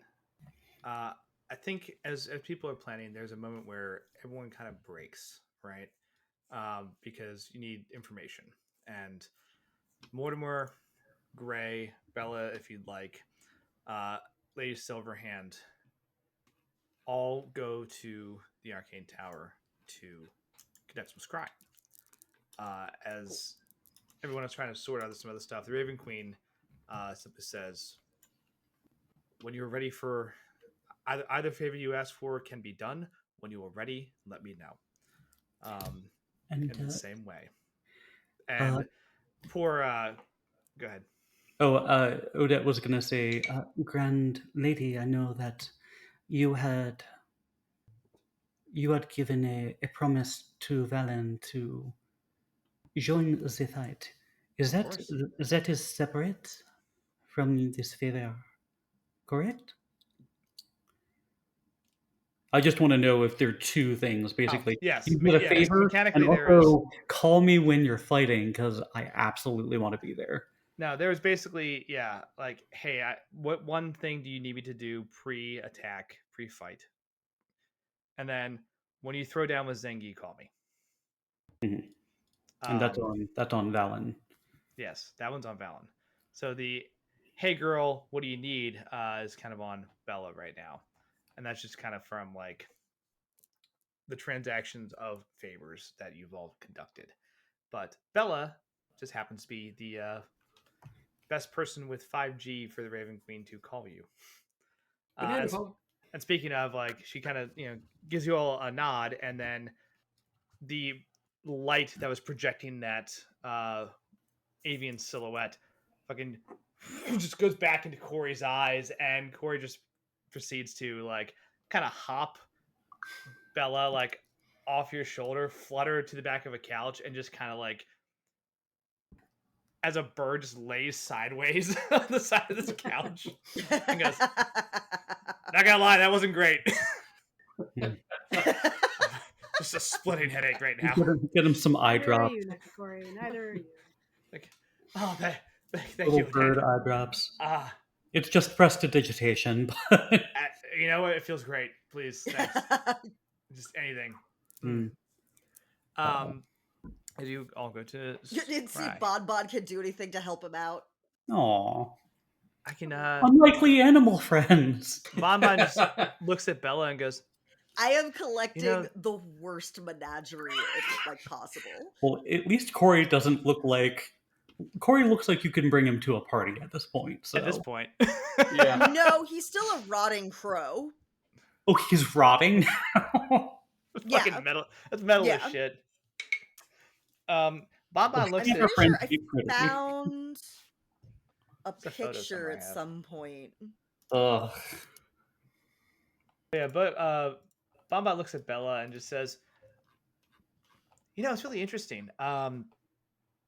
Corey has, well, it's almost like a plane into a mountain, right? Where for a very long time he had no dreams, he had no ambitions, he had nothing, didn't have. It was almost like an empty void, and then something happened, and now he's just filled with dreams. If you want, I can eat those. I don't know if it'll help him, but he's got a lot of them, so maybe he won't mind if I nibble a bit. Only ones that he would like you to get rid of. Oh, they actually all seem.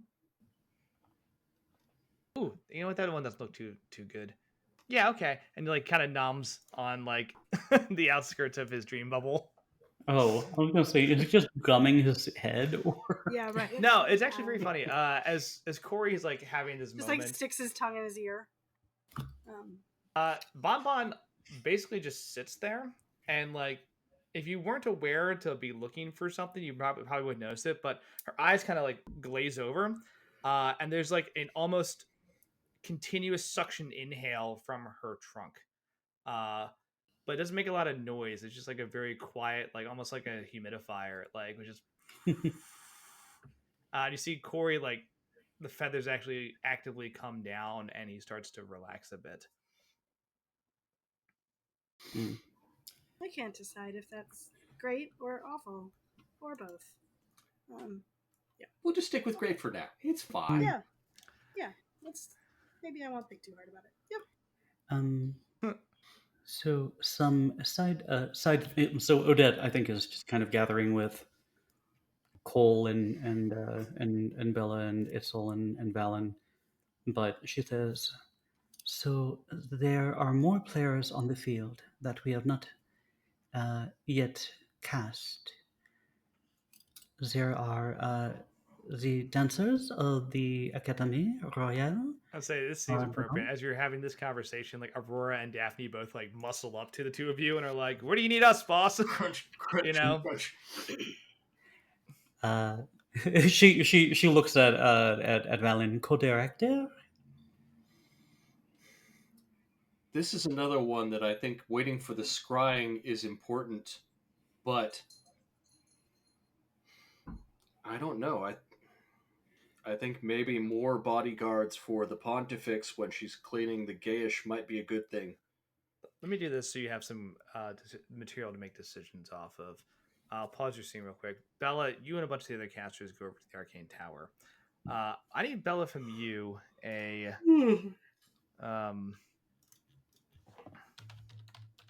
Yes. what is your spell save DC? My spell save DC.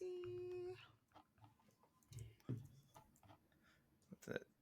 Oh, that would be good for me to know, wouldn't it? I did not put it on this. It's a lot of damn. 7, 8, 9.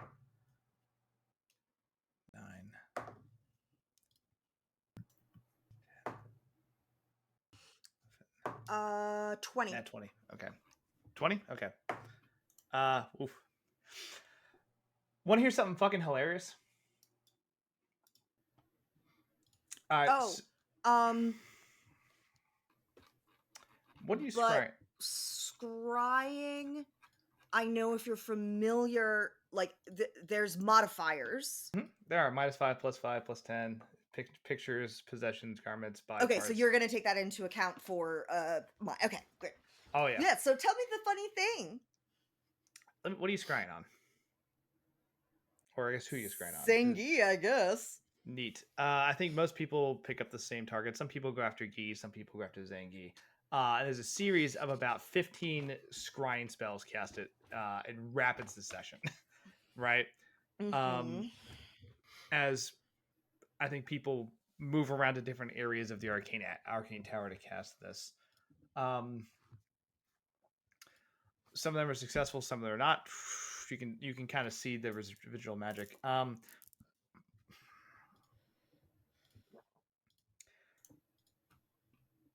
What does your scrying spell look like?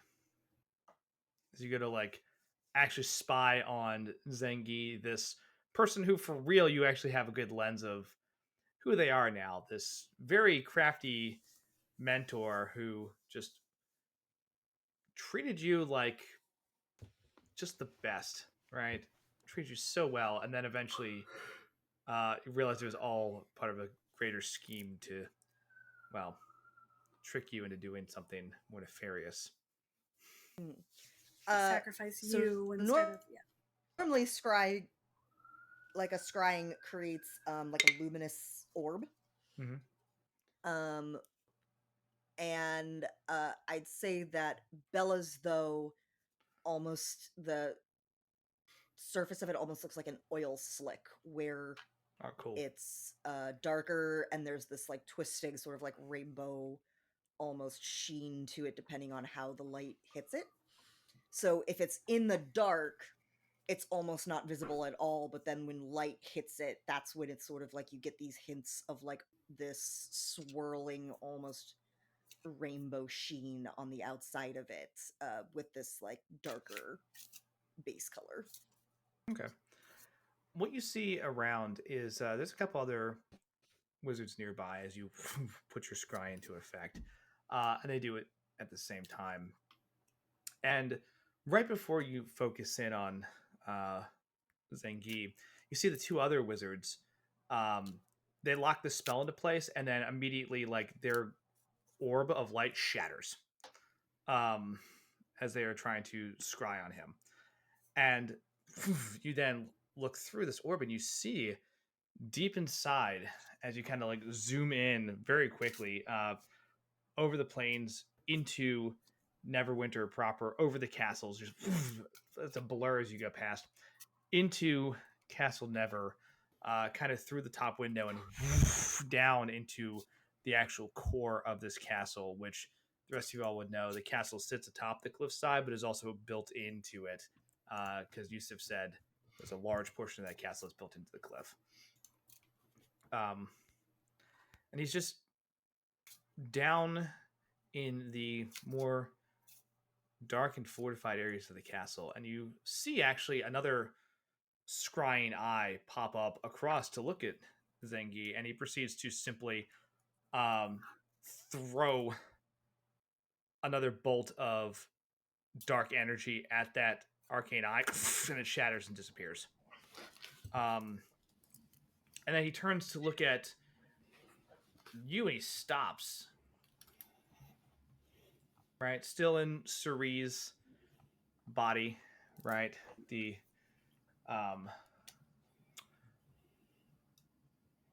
Autumn Eladrin, excuse me, and just looks at you, and see the features shift as Zengi's actual skeleton face and body kind of overlay atop of Suri, and he just stares at the scrying eye that you've created.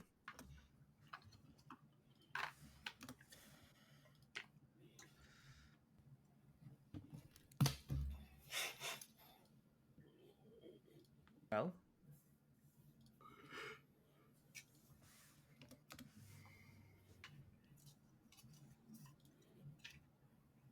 what are you looking for?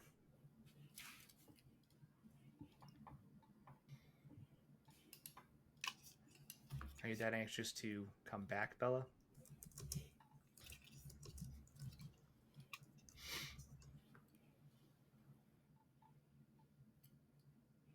You see another eye open behind him, a third eye open off to the side. He ignores them.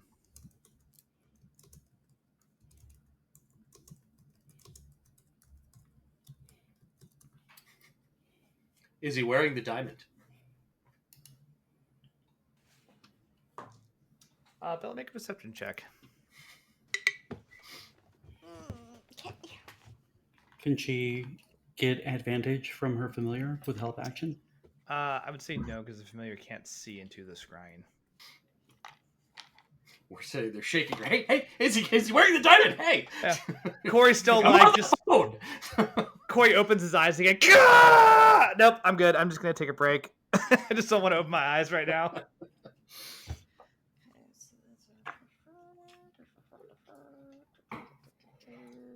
We're gonna use my very pretty Ooh. stone. Ooh, the moon. The moon trumps all numbers. I hope you know I'm this. going to steal the moon. The moon is the 20 on this die, so Hell yeah. That the the moon. moon is good. fucking rocks. That's Nat awesome. moon, no. Nat moon, baby. It is not a nat moon. That is going to be a 16 altogether. No, you are able to break from that momentary shock of recognition, and just the pitfall of emotions that probably follow. And you do see that before the illusion changed from Suri to Zangi, Suri was wearing at least the same chain that you saw the celestial diamond on before the facade changed.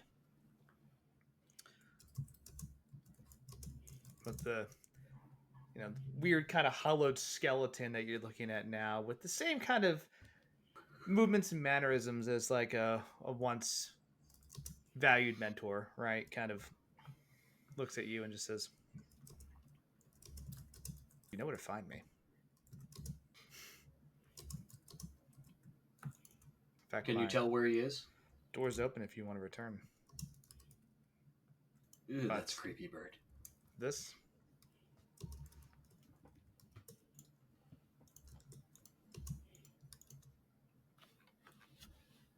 What are you looking for?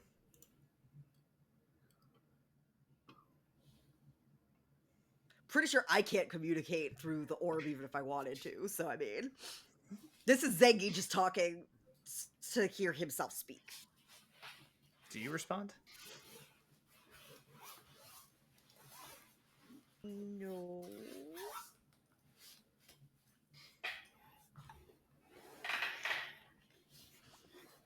I think I am going, though, to roll... because it is a concentration-based spell, so I think I am going to check to see if this trash talk breaks her concentration or not.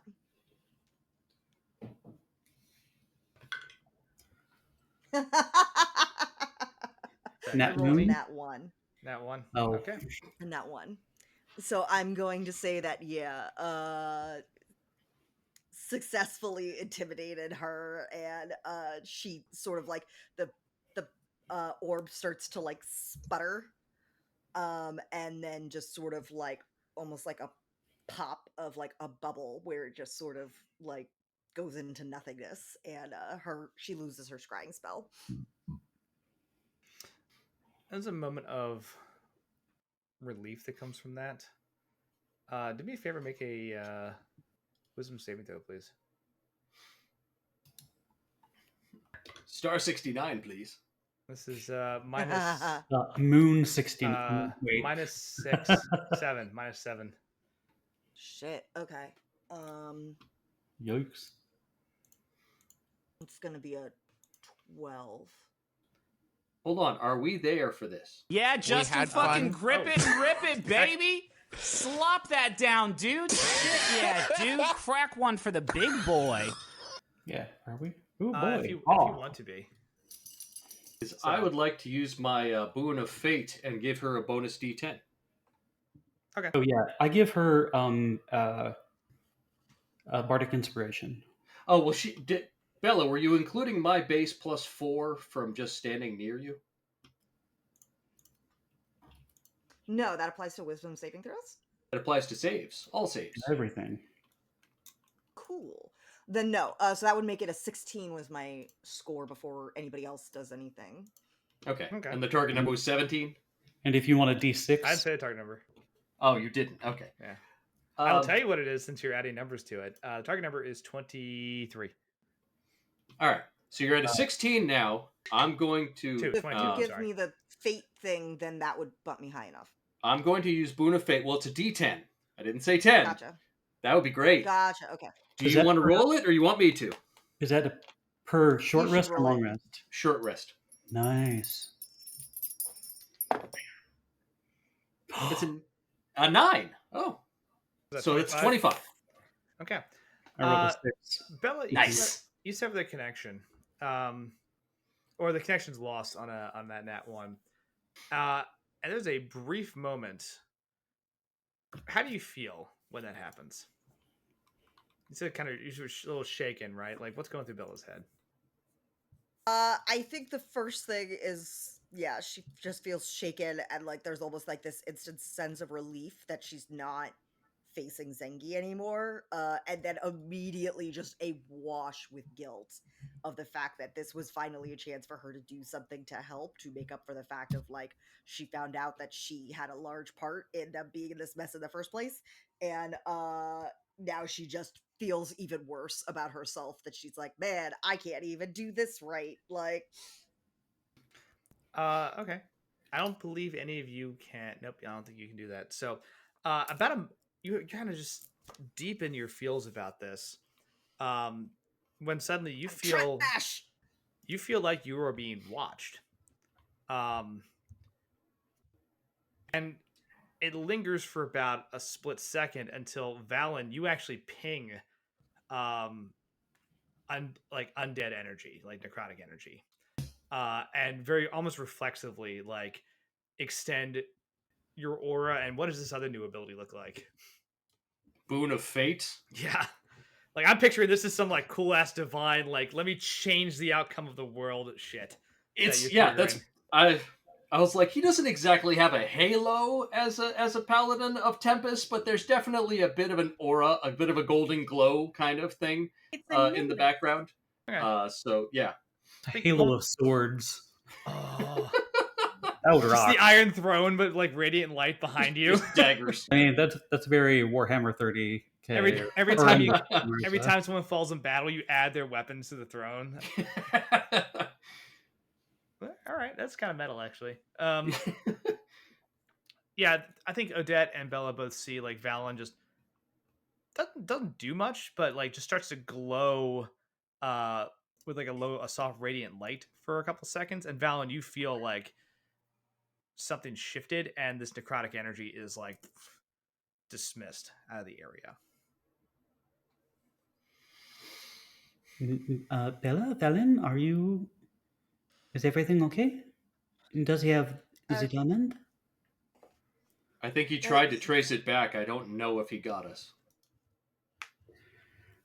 I know that the chain was there. I don't think I saw the actual diamond, but unless specifically swapped something else for that same chain, yeah, I think he's still wearing it. You know where he was? Was he in the castle or the tower? Do I know where he was? He was in the basement of Castle Never. Yeah, you were able to follow that whole It looked like the basement. Okay, dungeon, if you will. we can work with that. Mm-hmm. I think Was the infernal machine there at all? Or probably figure out how to get back there. Was the infernal machine there? You weren't able to see it. Did I even notice? No. Okay. Not that I could see, but I. Did anybody get a lock on the source of the gish? Do we even know what it is yet? As multiple wizards have like cast this scrying spell and like been running around trying to figure some shit out, they're able to relay to you that there is. Hold on. What was the? There's a component for this thing. I'm trying to remember what the hell it is.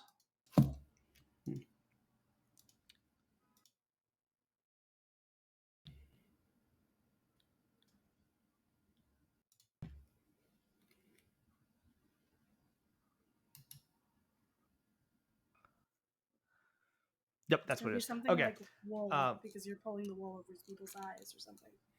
Yeah. People explain what they saw in the scrying, like, hey, we saw a private library, we saw these like different tools, we saw some guards, we saw these things, and like some people were able to scry for a little longer.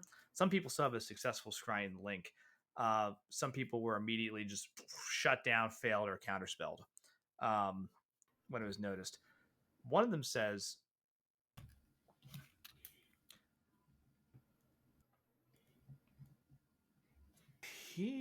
there's nearby, there's a table with a replica of what looks like the city on it. Our city? Neverwinter. Where? In the tower? In the tower. Perfect. It's, I think, close to where Zengi was. Which, if anyone wants to make an Arcana check off of that. Sure. Let's do it. I haven't rolled yet. Well, I rolled for inspiration. I rolled a 12, so that means I got an 11. Okay. Not my best. I rolled a 3, which means that I got a 14. Well, Bella's if you want to use my real shook up. Do you want to use my +6 from Bardic Inspiration? Nah. Okay. You have it for 10 minutes. Not my best showing. I got a 7. That was a really annoying sound effect. But it's because I got a nat 20. So hey. Nat 20, hell yeah. Oh! I'm sorry, a nat moon? No, it's a nat moon. A full moon? Die with a thing. No, sadly. Now I need I tend to get nat ampersands when I roll mine. Nice. That's how I get. Yeah, those. Okay. Yeah, that's... Oh, is that the Wizards of the Coast snake dragon thing? My little clunk dice. Otherwise, I actually have a 20. Very, very tough to see. This is a little lion head. Oh, nice. I forgot to bring it up. I'll need to bring it for next session. I got the reward from Extra Life this year. I think it was for Tabletop Weekend. Oh, yeah. It's the glass D20 that's about yay big. It's beautiful. It's clear. Yeah. Yeah. It's got nice like rainbow refraction with it too. Like, it's nice. Hold on. You keep talking amongst yourselves. So I have to go grab my new die. Itzel on a nat 20. I was gonna say, mine's probably not that far away from where I am right now, but I'm not exactly sure where. Okay. You recognize that like the model like that, you're aware of, and this is probably just through talks with like just different arcane scholars that would have mentioned this. There's a spell called Project Image that you basically build a model of a thing and you can project it. It's usually designed to create copies of like a person or like a small scale thing. And there's another spell called Mirage Arcana. which is designed to literally create hallucinatory terrain over like miles of area, depending on how you cast it. It looks like these two have been like violently slammed together to like literally power and project this mirage across the entire fucking city. So in the mirage nullifies the slot and like whatever are. Damn. Because you can key in what is seen and what is not. And that's just me kind of like telling you some cool workshop shit on a nat 20 because that's a neat combination. And let's see, I believe you like kind of fucking up Zengi's stuff. You know it would take a very long time to cast Mirage Arcana. And the same thing for the image.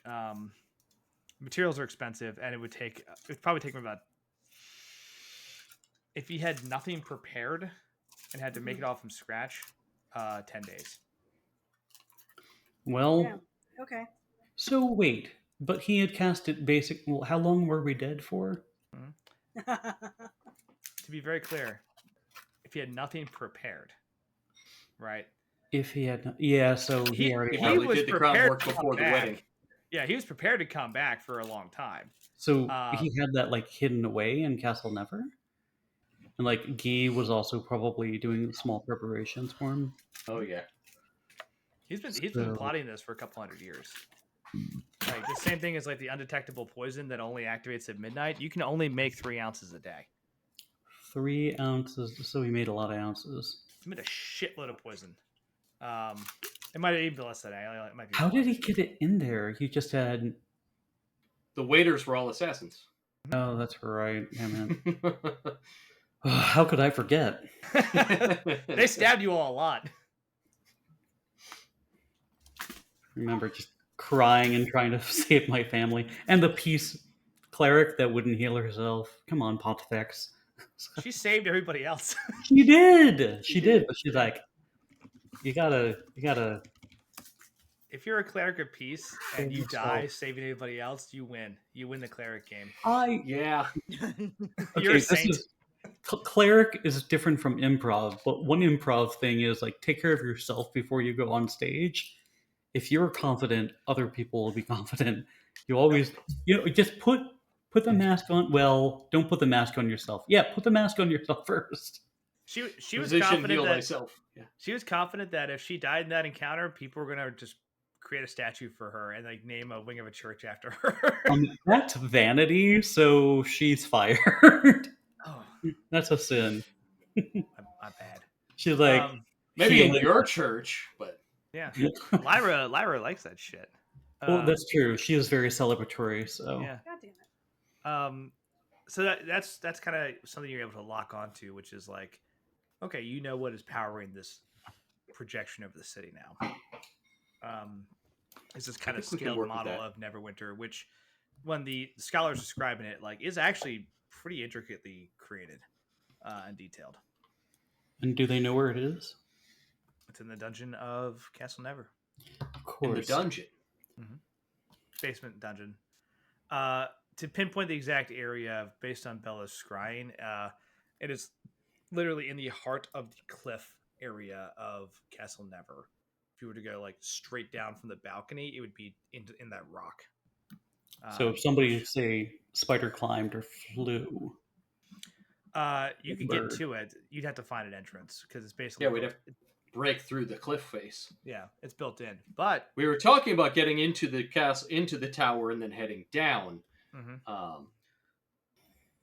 But it might be worth thinking about smashing through the cliff face. I don't know. That's got to be a hell of a wall. It is. Although Lady Silverhand did say, "Do you want the walls to disappear?" Yeah, that's true. She's a very high level archmage. Walls are optional. It's worth thinking about. Did anybody like locate? So they're like trying to find like entrances. They're trying to like scry for the for Zenki himself. They're scrying for source, and they're scrying for the phylactery. Anybody find the phylactery?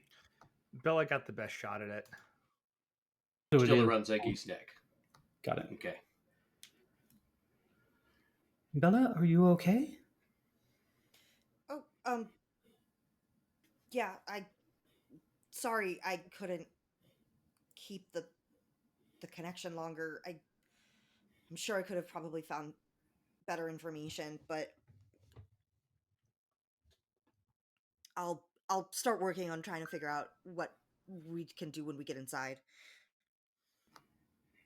You got the important info, and I don't think we let him know anything important, which is what we want. So that's a success.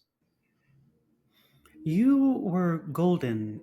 I am not going to say that it was not pleasant to see, but you were also quite intimidating. So He tried to do something. I sensed his energy, and Bella was resisting, and I just helped. I don't know what he was trying to do, but he didn't, and that's the important thing. good man. I I think he was trying to scry back. Oh, Bastard. I felt for a second like I was being watched, and I thought maybe it was just me feeling self-conscious here, but I think it was more than that. I think it was him. well, thankfully we are scrying from the most uninteresting place, which is the stables. So I hope he got a good look at our horse, I suppose. For a second, I heard that as staples, and I was like, ah, yes, we're in the like stationary style. That was easy. Yeah. I'm sorry, that's a very boring place to scry from. It's true. If We've that got was like, binders in different colors. That'll work. To be fair though, there's nothing better than like being like, oh, I need to buy some stuff from Staples, but like, you know, I have an expense card, so I'm gonna buy a bunch of local office supplies. Let's go! Like highlighters for days. I have to tell you, Office I have supplies never are so had this expensive. experience. Office no. supplies are so expensive. Yeah, I know. speaking of boring places, I just want to briefly So say expensive. this. Dr. Boyfriend found it was just like scrolling through Instagram, like they're not TikToks, but they're from TikTok, like Reels. slipped on into reels. There we go. Vines, yeah. So Vines. this little girl has like found lipstick and makeup and just like smeared it all like you would if you were like 3 or 4. And Yeah. the dad is just videotaping her and be like, "Hey, like where'd you get that makeup?" And like, I found it. I bought it. Like, did you ask? Who did you ask? Did you ask permission to like wear it? And she said, I asked myself. And, and then he said, "Did you buy it?" "Yeah, I bought it." "Where'd you buy it?" And she said, Home Depot." Girl's good at thinking on her feet. I mean, that's Yes. just Another- good work. I love everything about that conversation. So another, if we need to scry again, we're going to Home Depot. Going to Home Depot, yeah. They scry back, they're going to get a lot of weird chains and like ladders. I like the smell of the lumber aisles. Chains and though. ladders. Oh, it's good stuff. It's like shoots and ladders, but I don't know, slightly more aggressive. Chains and ladders. Chains and ladders. Yeah. So I did want to take a moment and do a quick cinematic flashback retcon a little bit. Actually, this is perfect because I need something to off ramp with. So this sounds very good. Yeah, I figured this is good to be at the end. Yeah. Before we got back to the city, the 4 of us alone, no Gray, no Lady Alora, nobody. I got us together to talk about, and I want Andy to cover this again. What does the God's Tier do? I believe that the answer was 1 perfect dispel magic. Correct. Or counterspell. Mm-hmm. So I wanted to let you all know, and no one else knows this, that my plan is that when we finally fight Zengi, we get him on the brink of death, and we use the God's Tier to kick him out of her body. Yes. We have to get the phylactery off of her body though. Yes. Or else he'll like enter it and then like get back in, right? I think if he enters it and we smash it, is he dead? I don't know. I figure that's probably something we should look into maybe a little bit, but that is the one thing that I wasn't going to share with anybody else in the War Council. Just to be clear, it is just the 4 of you, correct? Yes. It is Okay, only cool. the 4 of us and a horse. Of course. Of course. Gruff. I asked because there's an NPC that would have spoken up with information about that if they were around, but they won't. So cool. Gray does not know. Corey, I don't think was there. Metzley Probably Lady Alora. in No. proximity to the gods tier. Yes, when we were having this conversation in the flashback. Yeah. Yeah. So you have the gods Gray tier. was with us when we got the gods tier, right? Because that was when we Yes. were. Yes, and I think several people know we have it. Not everyone knows what all these things do. Like Itzel's crazy cloak and like your sword. Like there's a lot of shit they can do that like people, unless you're the user, you don't really know what the hell it does. Like the the cloak you said. Itzel has a cloak. an You've got a elemental crazy And book. my sword. Valen has a sword, and there's the gods tier as well. Plus, The Bella's Holy Avenger. amulet still does a bunch of weird shit. On top of all the other weird shit that it still does. So Right? like, so if we shared things like about, I don't know, like my sword, the cloak and stuff, would people be like, oh yeah, that does extra stuff? Or no, this is more of a I think I've told you all that in addition to my sword being a slashing thing and emits radiant light, you all have figured out by now that I can also use it to cast Scorching Ray on various people. And if I smite someone, if I kill an undead with a smite, I have a chance not to use a spell slot. Like all sorts of weird little shit. The reason why Valen knows all this information in the first place is because he had the sword and attuned to it. And therefore, like, Valen has the full index of what this thing can do. Got it. And that's why if you're like, oh, another person's like, oh, it's a magic sword. Yeah. But, like, no. Oh, magic amulet. Like, no, it does a whole lot of shit that, like, the end user knows and nobody else. So I'm asking if Metzley knows more about the gods tier because she was the one that was attempting to, like, hold on to it. It's been a minute. She did not attune. Okay. That was actually the big deal, is that she was frozen when we got there holding it because she was failing to attune it. Yeah, she was crying, I think. I'm just asking in case that was the hint. Because it asked her if, God, what was the question? It was basically like, are you worthy? Or are you something worthy? like that? And she said yes and doubted. Which, hey, whomst among us? Yeah. Right? But that's why she's not attuned. Which that's kind of rough when you have that moment. What's everyone think about this plan of like using this artifact to effectively push Zengi out of Suri's body once and for all and like free her? First off, Odette says, do we know for sure that No. oh, okay. She looks to like the more arcane focused folk. Do you know for sure if something if you were to cast dispel magic on a phylactery, or we're casting it on himself? On her, I believe, on was her. my goal to kick his soul out of her body. Because I believe with a lich, destroying the phylactery when they're still trucking doesn't do anything until you actually drop them, right? You have a moment where you kind of think back, Odette, and the rest of you also have this, but Odette, you have it very clearly because you held the book. When you're going through the different research that Zengi was doing into lichdom, part of it was the magic behind like what it takes to create a phylactery. And this is not something we went over on camera, but this is something you would have been able to like see in research. The amount of magic and components that go into making a phylactery is absurd. You saw the number of like failures and things that happen when like people try to achieve lichdom and just like fuck up and become a bone claw, or like some other weird things that end up kind of circling.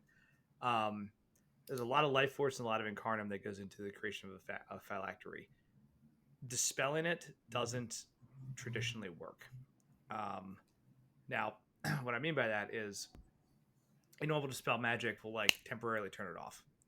Now, higher tier shit will blow it up, but it has levels of magical protection beyond normal enchanted artifacts for a reason. Also know that, if you kill the lich and the phylactery still remains, he's coming back. if you destroy the phylactery and the lich is still alive, you can just make another phylactery. So you want to just smash both ASAP. Can Odette remember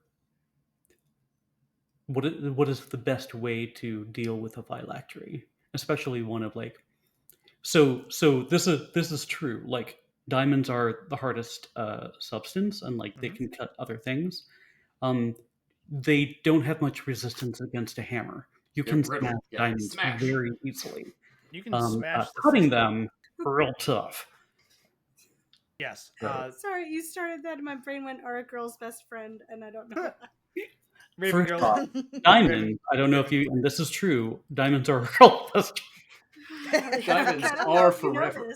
Also, if you take a hammer and you kill that girl's best friend, their soul can't go back into it. Replace it with a diamond, yeah. This is why it's important to know. None of this is wrong. Outside of a dog, it's all is canon. The man's best friend, but inside of a dog, it is too dark to read. Yeah. It could be a dog. There's nothing in the rules that says a diamond can't play football. It could be a dog made of diamonds. Oh my god! I love you all. Thank you. Right. So can we just smash the phylactery? Is the big question? Thank you. The answer is effectively no asterisk, and the reason why is because you can pick up most magical items gain a level of resiliency outside of their actual standard component makeup, right? In the same way that like a magical shield will usually survive fires and stuff like that. It won't melt or warp. It's because the magic helps it become more durable. You can absolutely smash this diamond necklace, but like normal methods will not work. You'll have to take it higher, right? But things like an artifact to dispel the magic, then smash it, maybe, right? That'll probably do some damage. Things like, I don't know, a wish spell could really fuck with it. Things like channeling a bunch of Incarnum through an Infernal Machine and telling it to liquidate this thing entirely or restructure it, absolutely useful, right? So the basic thing is, can you blow through the level of defensive enchantment first, and then you're dealing with just a diamond necklace. This might be something for Lady Silverhand. Perhaps even Yosef may have some insight after speaking to the Archmage. I think how to destroy a lich's phylactery is a very good question for the group. The last thing that I would put... Gray would know a lot about it. Lady Alora, I know she has a dog in this fight, and my parents, yes, we are shadow-marked elves. We are naturally very performative. It just comes with the blood, you might say. She kind of does that with her midnight hair. It's natural. It's natural. However, maybe you were born with it. Maybe it's shadow-marked elves. Maybe it's a girl's best friend. But is it live or is it Memorex? Is it live from the apocalypse? Is it? She says, but as talented as my family is, it is a bit of a front. That is why my parents wanted me to pursue my dreams of dancing, and not be related to any of the more shadowy activities that they are involved in, nor would they want me to be involved in anything that Lydia Laura wanted to show me as far as the book and shadow dancing was concerned. My parents may be able to help us. They have many, many, many contacts. And they are known for their stealth as well. I know this. And she like gets like almost blue, like she blushes almost blue, pale as she is. She's like, the number of times that they have just walked in on a date perhaps, or suddenly appeared at a restaurant, are too many to count. But so we have the 3 members of my family if we need them.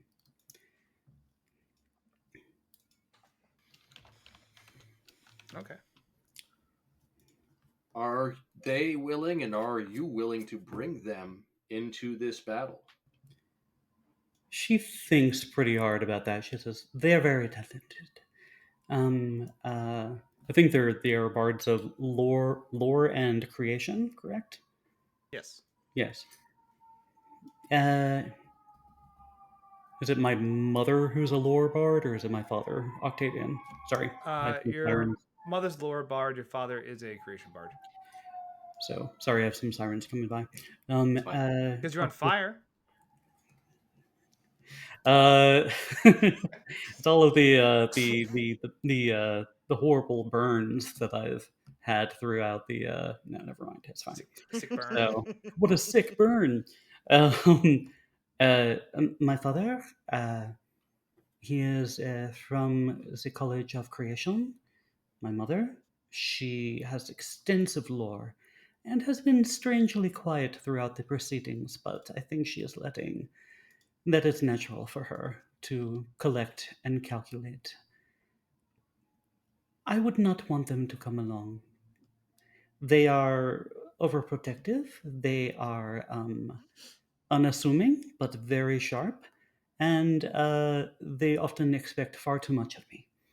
But they are their own people. I am my own person. Little did I know, hanging out with all of you, that I would be on this crazy adventure and learn that I am not simply uh, a ballerina. But they can decide for themselves. Lady Alora, she knows the risks. I would let her decide, but if we had her on our side, to say would be invincible would be an understatement. But Now, I again, think it might be worth deciding if we are kind of the A team that's going to be going down into this lower level and taking on Zengi. We want to fight Zengi alone, or with whoever he has with him at the time. What we don't want are add-ons joining the fight as they trickle in from the city or from higher in the tower. A B team to guard our fighting area, as you want to call it, whatever it is, to keep others from coming in might be worthwhile. And off that might, stage. yes, to keep people off stage. And that might be the kind of thing that our dance troupe, Cole, any of these other warriors that we have gathered that we don't want part of Zengi's battle, but would absolutely be effective in a fight. Maybe that's what we use them for. That may be. The dance Just troupe you're spitballing. saying, they after they guard the Pontifex, and the Pontifex destroys the city model. Well, that's the other thing that I've been running through my brain is we were talking about bringing in the Pontifex, having her break the Gaish, and having people guard her while she does it. But we were also saying that I believe the Scryers found that the Gaish's location to also be in the basement of this tower. Oui. Now, that doesn't mean you can't lure Zengi somewhere else. It's true. Keep that in mind. And we have also the Castle Perilous. And I'll also throw a nudge out there for funsies. Hey, Bella, he did say, "Hey, if you want to come back, you know where to find me." Is that where they got married? Bait. I mean, do whatever. Where are we finding him, Bella? Do you I remember? said I thought I could get us back, like navigate back there.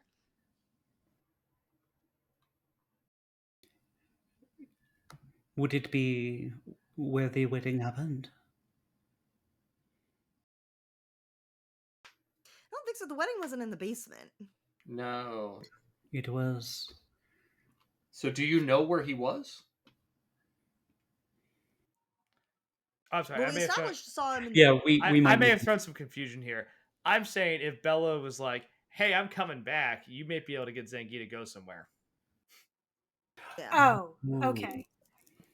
I'll see you on the playground at noon, motherfucker. Well, if she's Yeah. like, "I've decided to," no, Zangi, you were right the whole time. I'm switching sides. Like, he's not an idiot, but he'll probably fuck around with it. If You nothing would else, want to find out. yeah. Bait. We could also lure him with the promise of returning his book to him. Mm-hmm. That's a possibility. Yeah. Bella? All right, we've got some good ideas and good foundation here. I think we need to sleep on it to see what else we can come up with. Before we close, Odette, did you want to bring up the question of what's her name in the dungeon to the council? What's her name? Chantel? Oh, we'd That forgotten. bitch. That Yeah. bitch. Oui. I did ask Lady Silverhand if she knew any way to basically release someone from the subject. She holds the music box.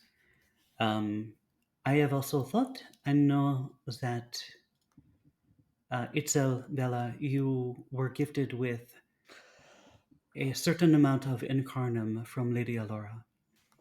I do not know if you have used any of that in your sorceries, or enchantments, but there may be an amount to bring the General Kozana Zolana back. If I were to get Chantel to release the curse. These are things that are just rattling around in my brain. But yes, I should bring that up to the council. They may have more answers or ways around a direct confrontation.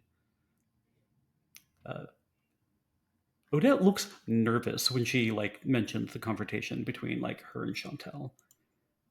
If you get them to agree to witness the fight, if you have to duel her, I have every faith that you can beat that bitch. She smiles and laughs a little ruefully. I do not trust her to keep her No, word. of course not.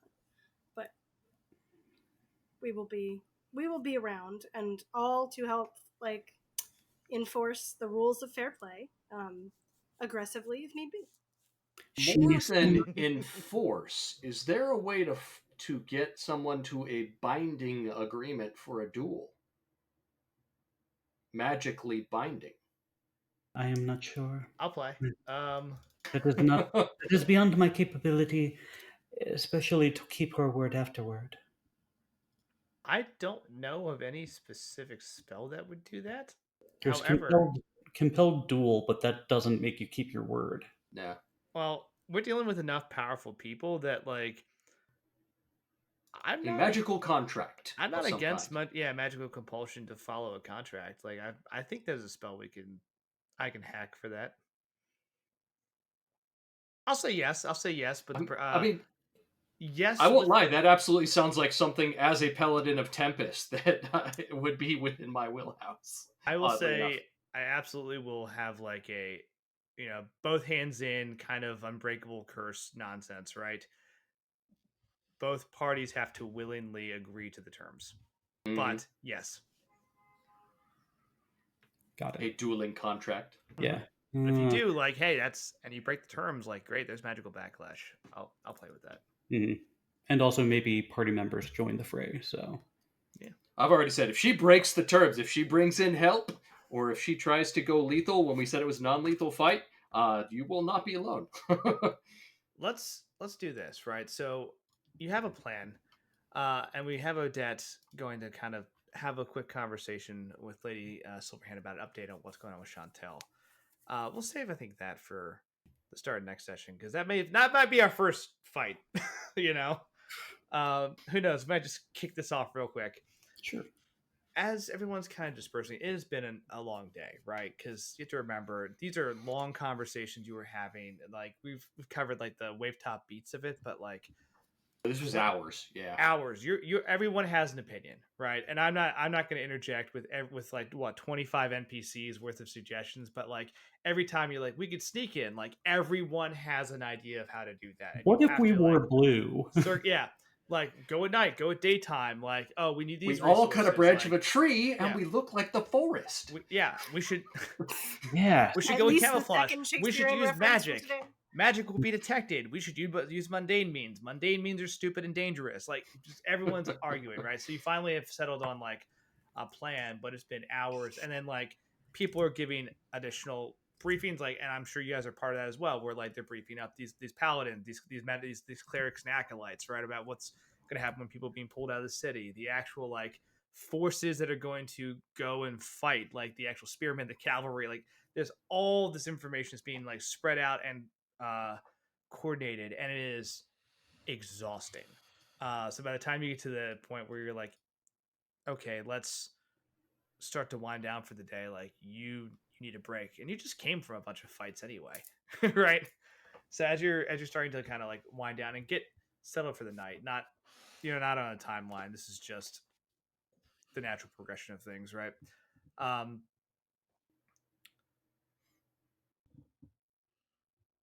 think I'll do like kind of a cutscene actually. Everyone's kind of come back to their room, and like Gray does knock on your door, Bella, and say, "Hey, just real quick, I want to talk about earlier. Are you okay?" Yeah, I'm fine. It's okay if you're not. I understand. If you tell me you're fine, I'll believe you, but you don't have to be.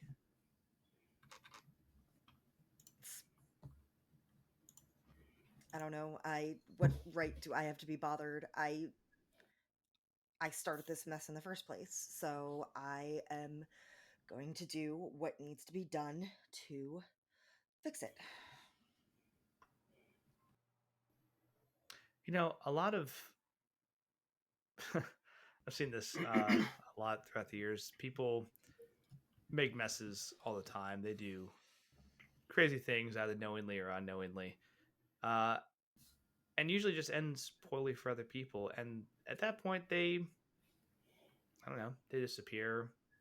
They pass on. They uh, have some situation where they are unable to or unwilling to face the reality of the situation and be held accountable to themselves and to others, right? And all I'm saying is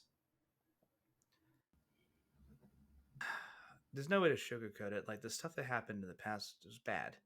It's not your fault to an extent, right? Zangief was manipulative.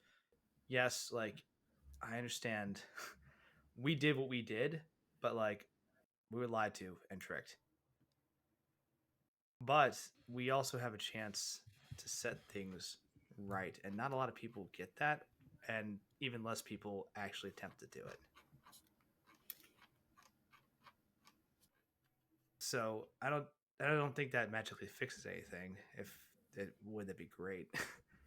But just something to think about, right? We're gonna try to fix what he broke and make things better. Okay. Yeah. Yes. Um, I we should probably talk more about anything you know about the infernal machine and how we're gonna deal with it. And its phylactery. If you remember anything about that, and the best way to destroy it. And there's just a lot. It seems like that we could be doing to figure out more of the arcane research side of Zengi's things to help everybody know what they're getting into. Absolutely. I have notes. I have some blueprints. Had multiple core schematics, but I have information we can go over it, and we can pull out things that are hopefully helpful. Great. I think we've done a good deal for today. I think we should rest. I'm about to go to bed. I'm exhausted. Is there anything else that you need from me before I go sleep? No. Thanks for checking on me. It's good to have you back, at least. Yeah, I mean, thanks for bringing me back. I still owe you one for that.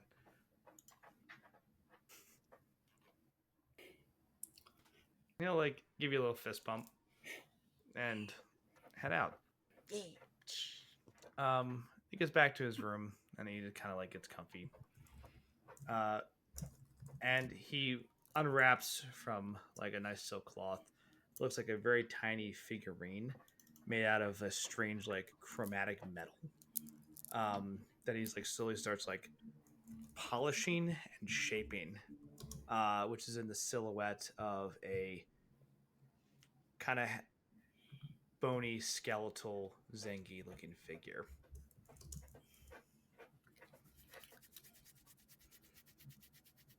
He just says, yeah, we're going to fix this whole situation. And that's session for tonight. Boo. So, if anybody can ID the spell, I'd be intrigued by that. And it's called a voodoo doll. Kind of. It's called 3D printing your own mini of your own. I just printed a mini of my old boss / now new rival. So, but very cool. Well, this was a good session. I'm glad. Honestly, I had a blast getting the plot moving, but the first 45 minutes was just fucking hilarious. Or however long we spent just bullshitting, like that made me so happy. And it was good to reconnect. Yeah. Yes. It was very nice. I'm going to, of course, ping a bunch of stuff. Who wants to talk about cool stuff they have going on? I'll go. Hey, I'm Joe Gates. I'm from the city of Philadelphia, and I do Ren fairs and improv and acting and all that stuff, but mainly improv right now.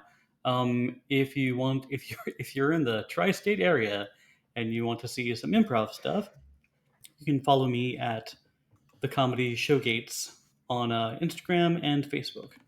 That's at Comedy Show Gates, like open and shut, on Facebook or Instagram. I'm not doing TikTok, not yet. I'm not cool enough. Maybe I'll review like soaps or candles or something when I get on there. I don't know. So that's me. Heck yeah. I guess I'll. Hey, sometimes I also run other games on this channel. I know it's a rarity. In fact, we're not meeting again for, I think our next session is the 20th of July. So it gives me time to put together a bunch of encounters. But every now and then I also run a heist game that's happening on Thursday nights. And I think the next one is, I don't know, sometime in July as well. So figure that out. But if you want to check that out, there's Discord. We're in the Discord. And of course, there are other talented GMs running all sorts of cool games on this channel, so check it out and follow. And more games will probably pop up as time goes on. And there's some sort of PowerPoint presentation, is there not, happening soon? PowerPointless? Indeed. Yeah. Is there a thing like that? If you are not already part of the LFTA Discord, you should totally join, because periodically we do fun community night things there, including this coming Friday. We will be having a PowerPointless presentation night where people get roughly 10 minutes to wax poetic about whatever strange hyperfixation they have. And yeah, it's been a fun event that we've done not officially as part of LFTA, but a lot of the same people have done just like as a fun aside in the past, and it's should be a good time. So all the details for that and how you are able to watch it would be in the Discord. We also, more regularly, the first Monday of every month is our regular community night in the Discord. Typically, that's a movie night, and so obviously the next one coming up would be July 1st. So I believe the link to join our Discord is in the chat. It gets posted periodically during our streams, and yeah, feel free to hop on in and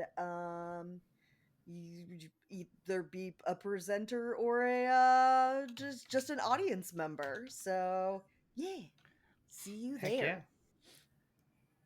All right, that's exciting. Anybody have any last minute parting thoughts? We're about to raid the RPG Sun Covered, who's doing some Starfire thing. It looks actually really dope. I'm just looking at their imagery right now. It looks really cool. Yeah, my AC is actually 21 right now, so I'm just gonna put that out damn, there. my bad. It's okay. But I see that your AC is 8, so oh no, those are the number I know of that's times. a counter. I know. Those are the number of We times can make I that number go down even. Yeah, watch that. Want to see something cool? Watch this. Watch this. So, thank you. Yeah. Leveling up rocks. So, yeah, it did it. I'm immune to poison now. I just need to move this. I was gonna say, I love that you tried to add a bunch of numbers afterwards, and it just goes under the chat. It says 8,000, but he can't see. You have an 8. It's too many. Wait a second. He has an AC of 9,000. It's over 9,000. That's crazy. Oh my god! But, I had to explain that to Dr. Boyfriend. He didn't know the meme. No. Oh no, that's heartbreaking. Let's go. All right, we're gonna head out. We're gonna go. You can see the thanks for watching screen. We're gonna go raid RPG Sun Covered, who's doing some cool sci-fi stuff. Throw them a follow, say hello, and then we'll be back. The chat will be live at some point. I'll be back in like 1 to 3 business months. But when we do that, we'll have a sweet finale series of fights with high budget action nonsense. By the way, you guys are all going to be level 16 to start this fight. So be prepared for You mean 17? What did I say? We're 16 right now. Perfect. So you're ready to go. Good God. Sorry, guys. I failed us all. My bad. Thanks for watching. Have a great night. We'll talk to you later.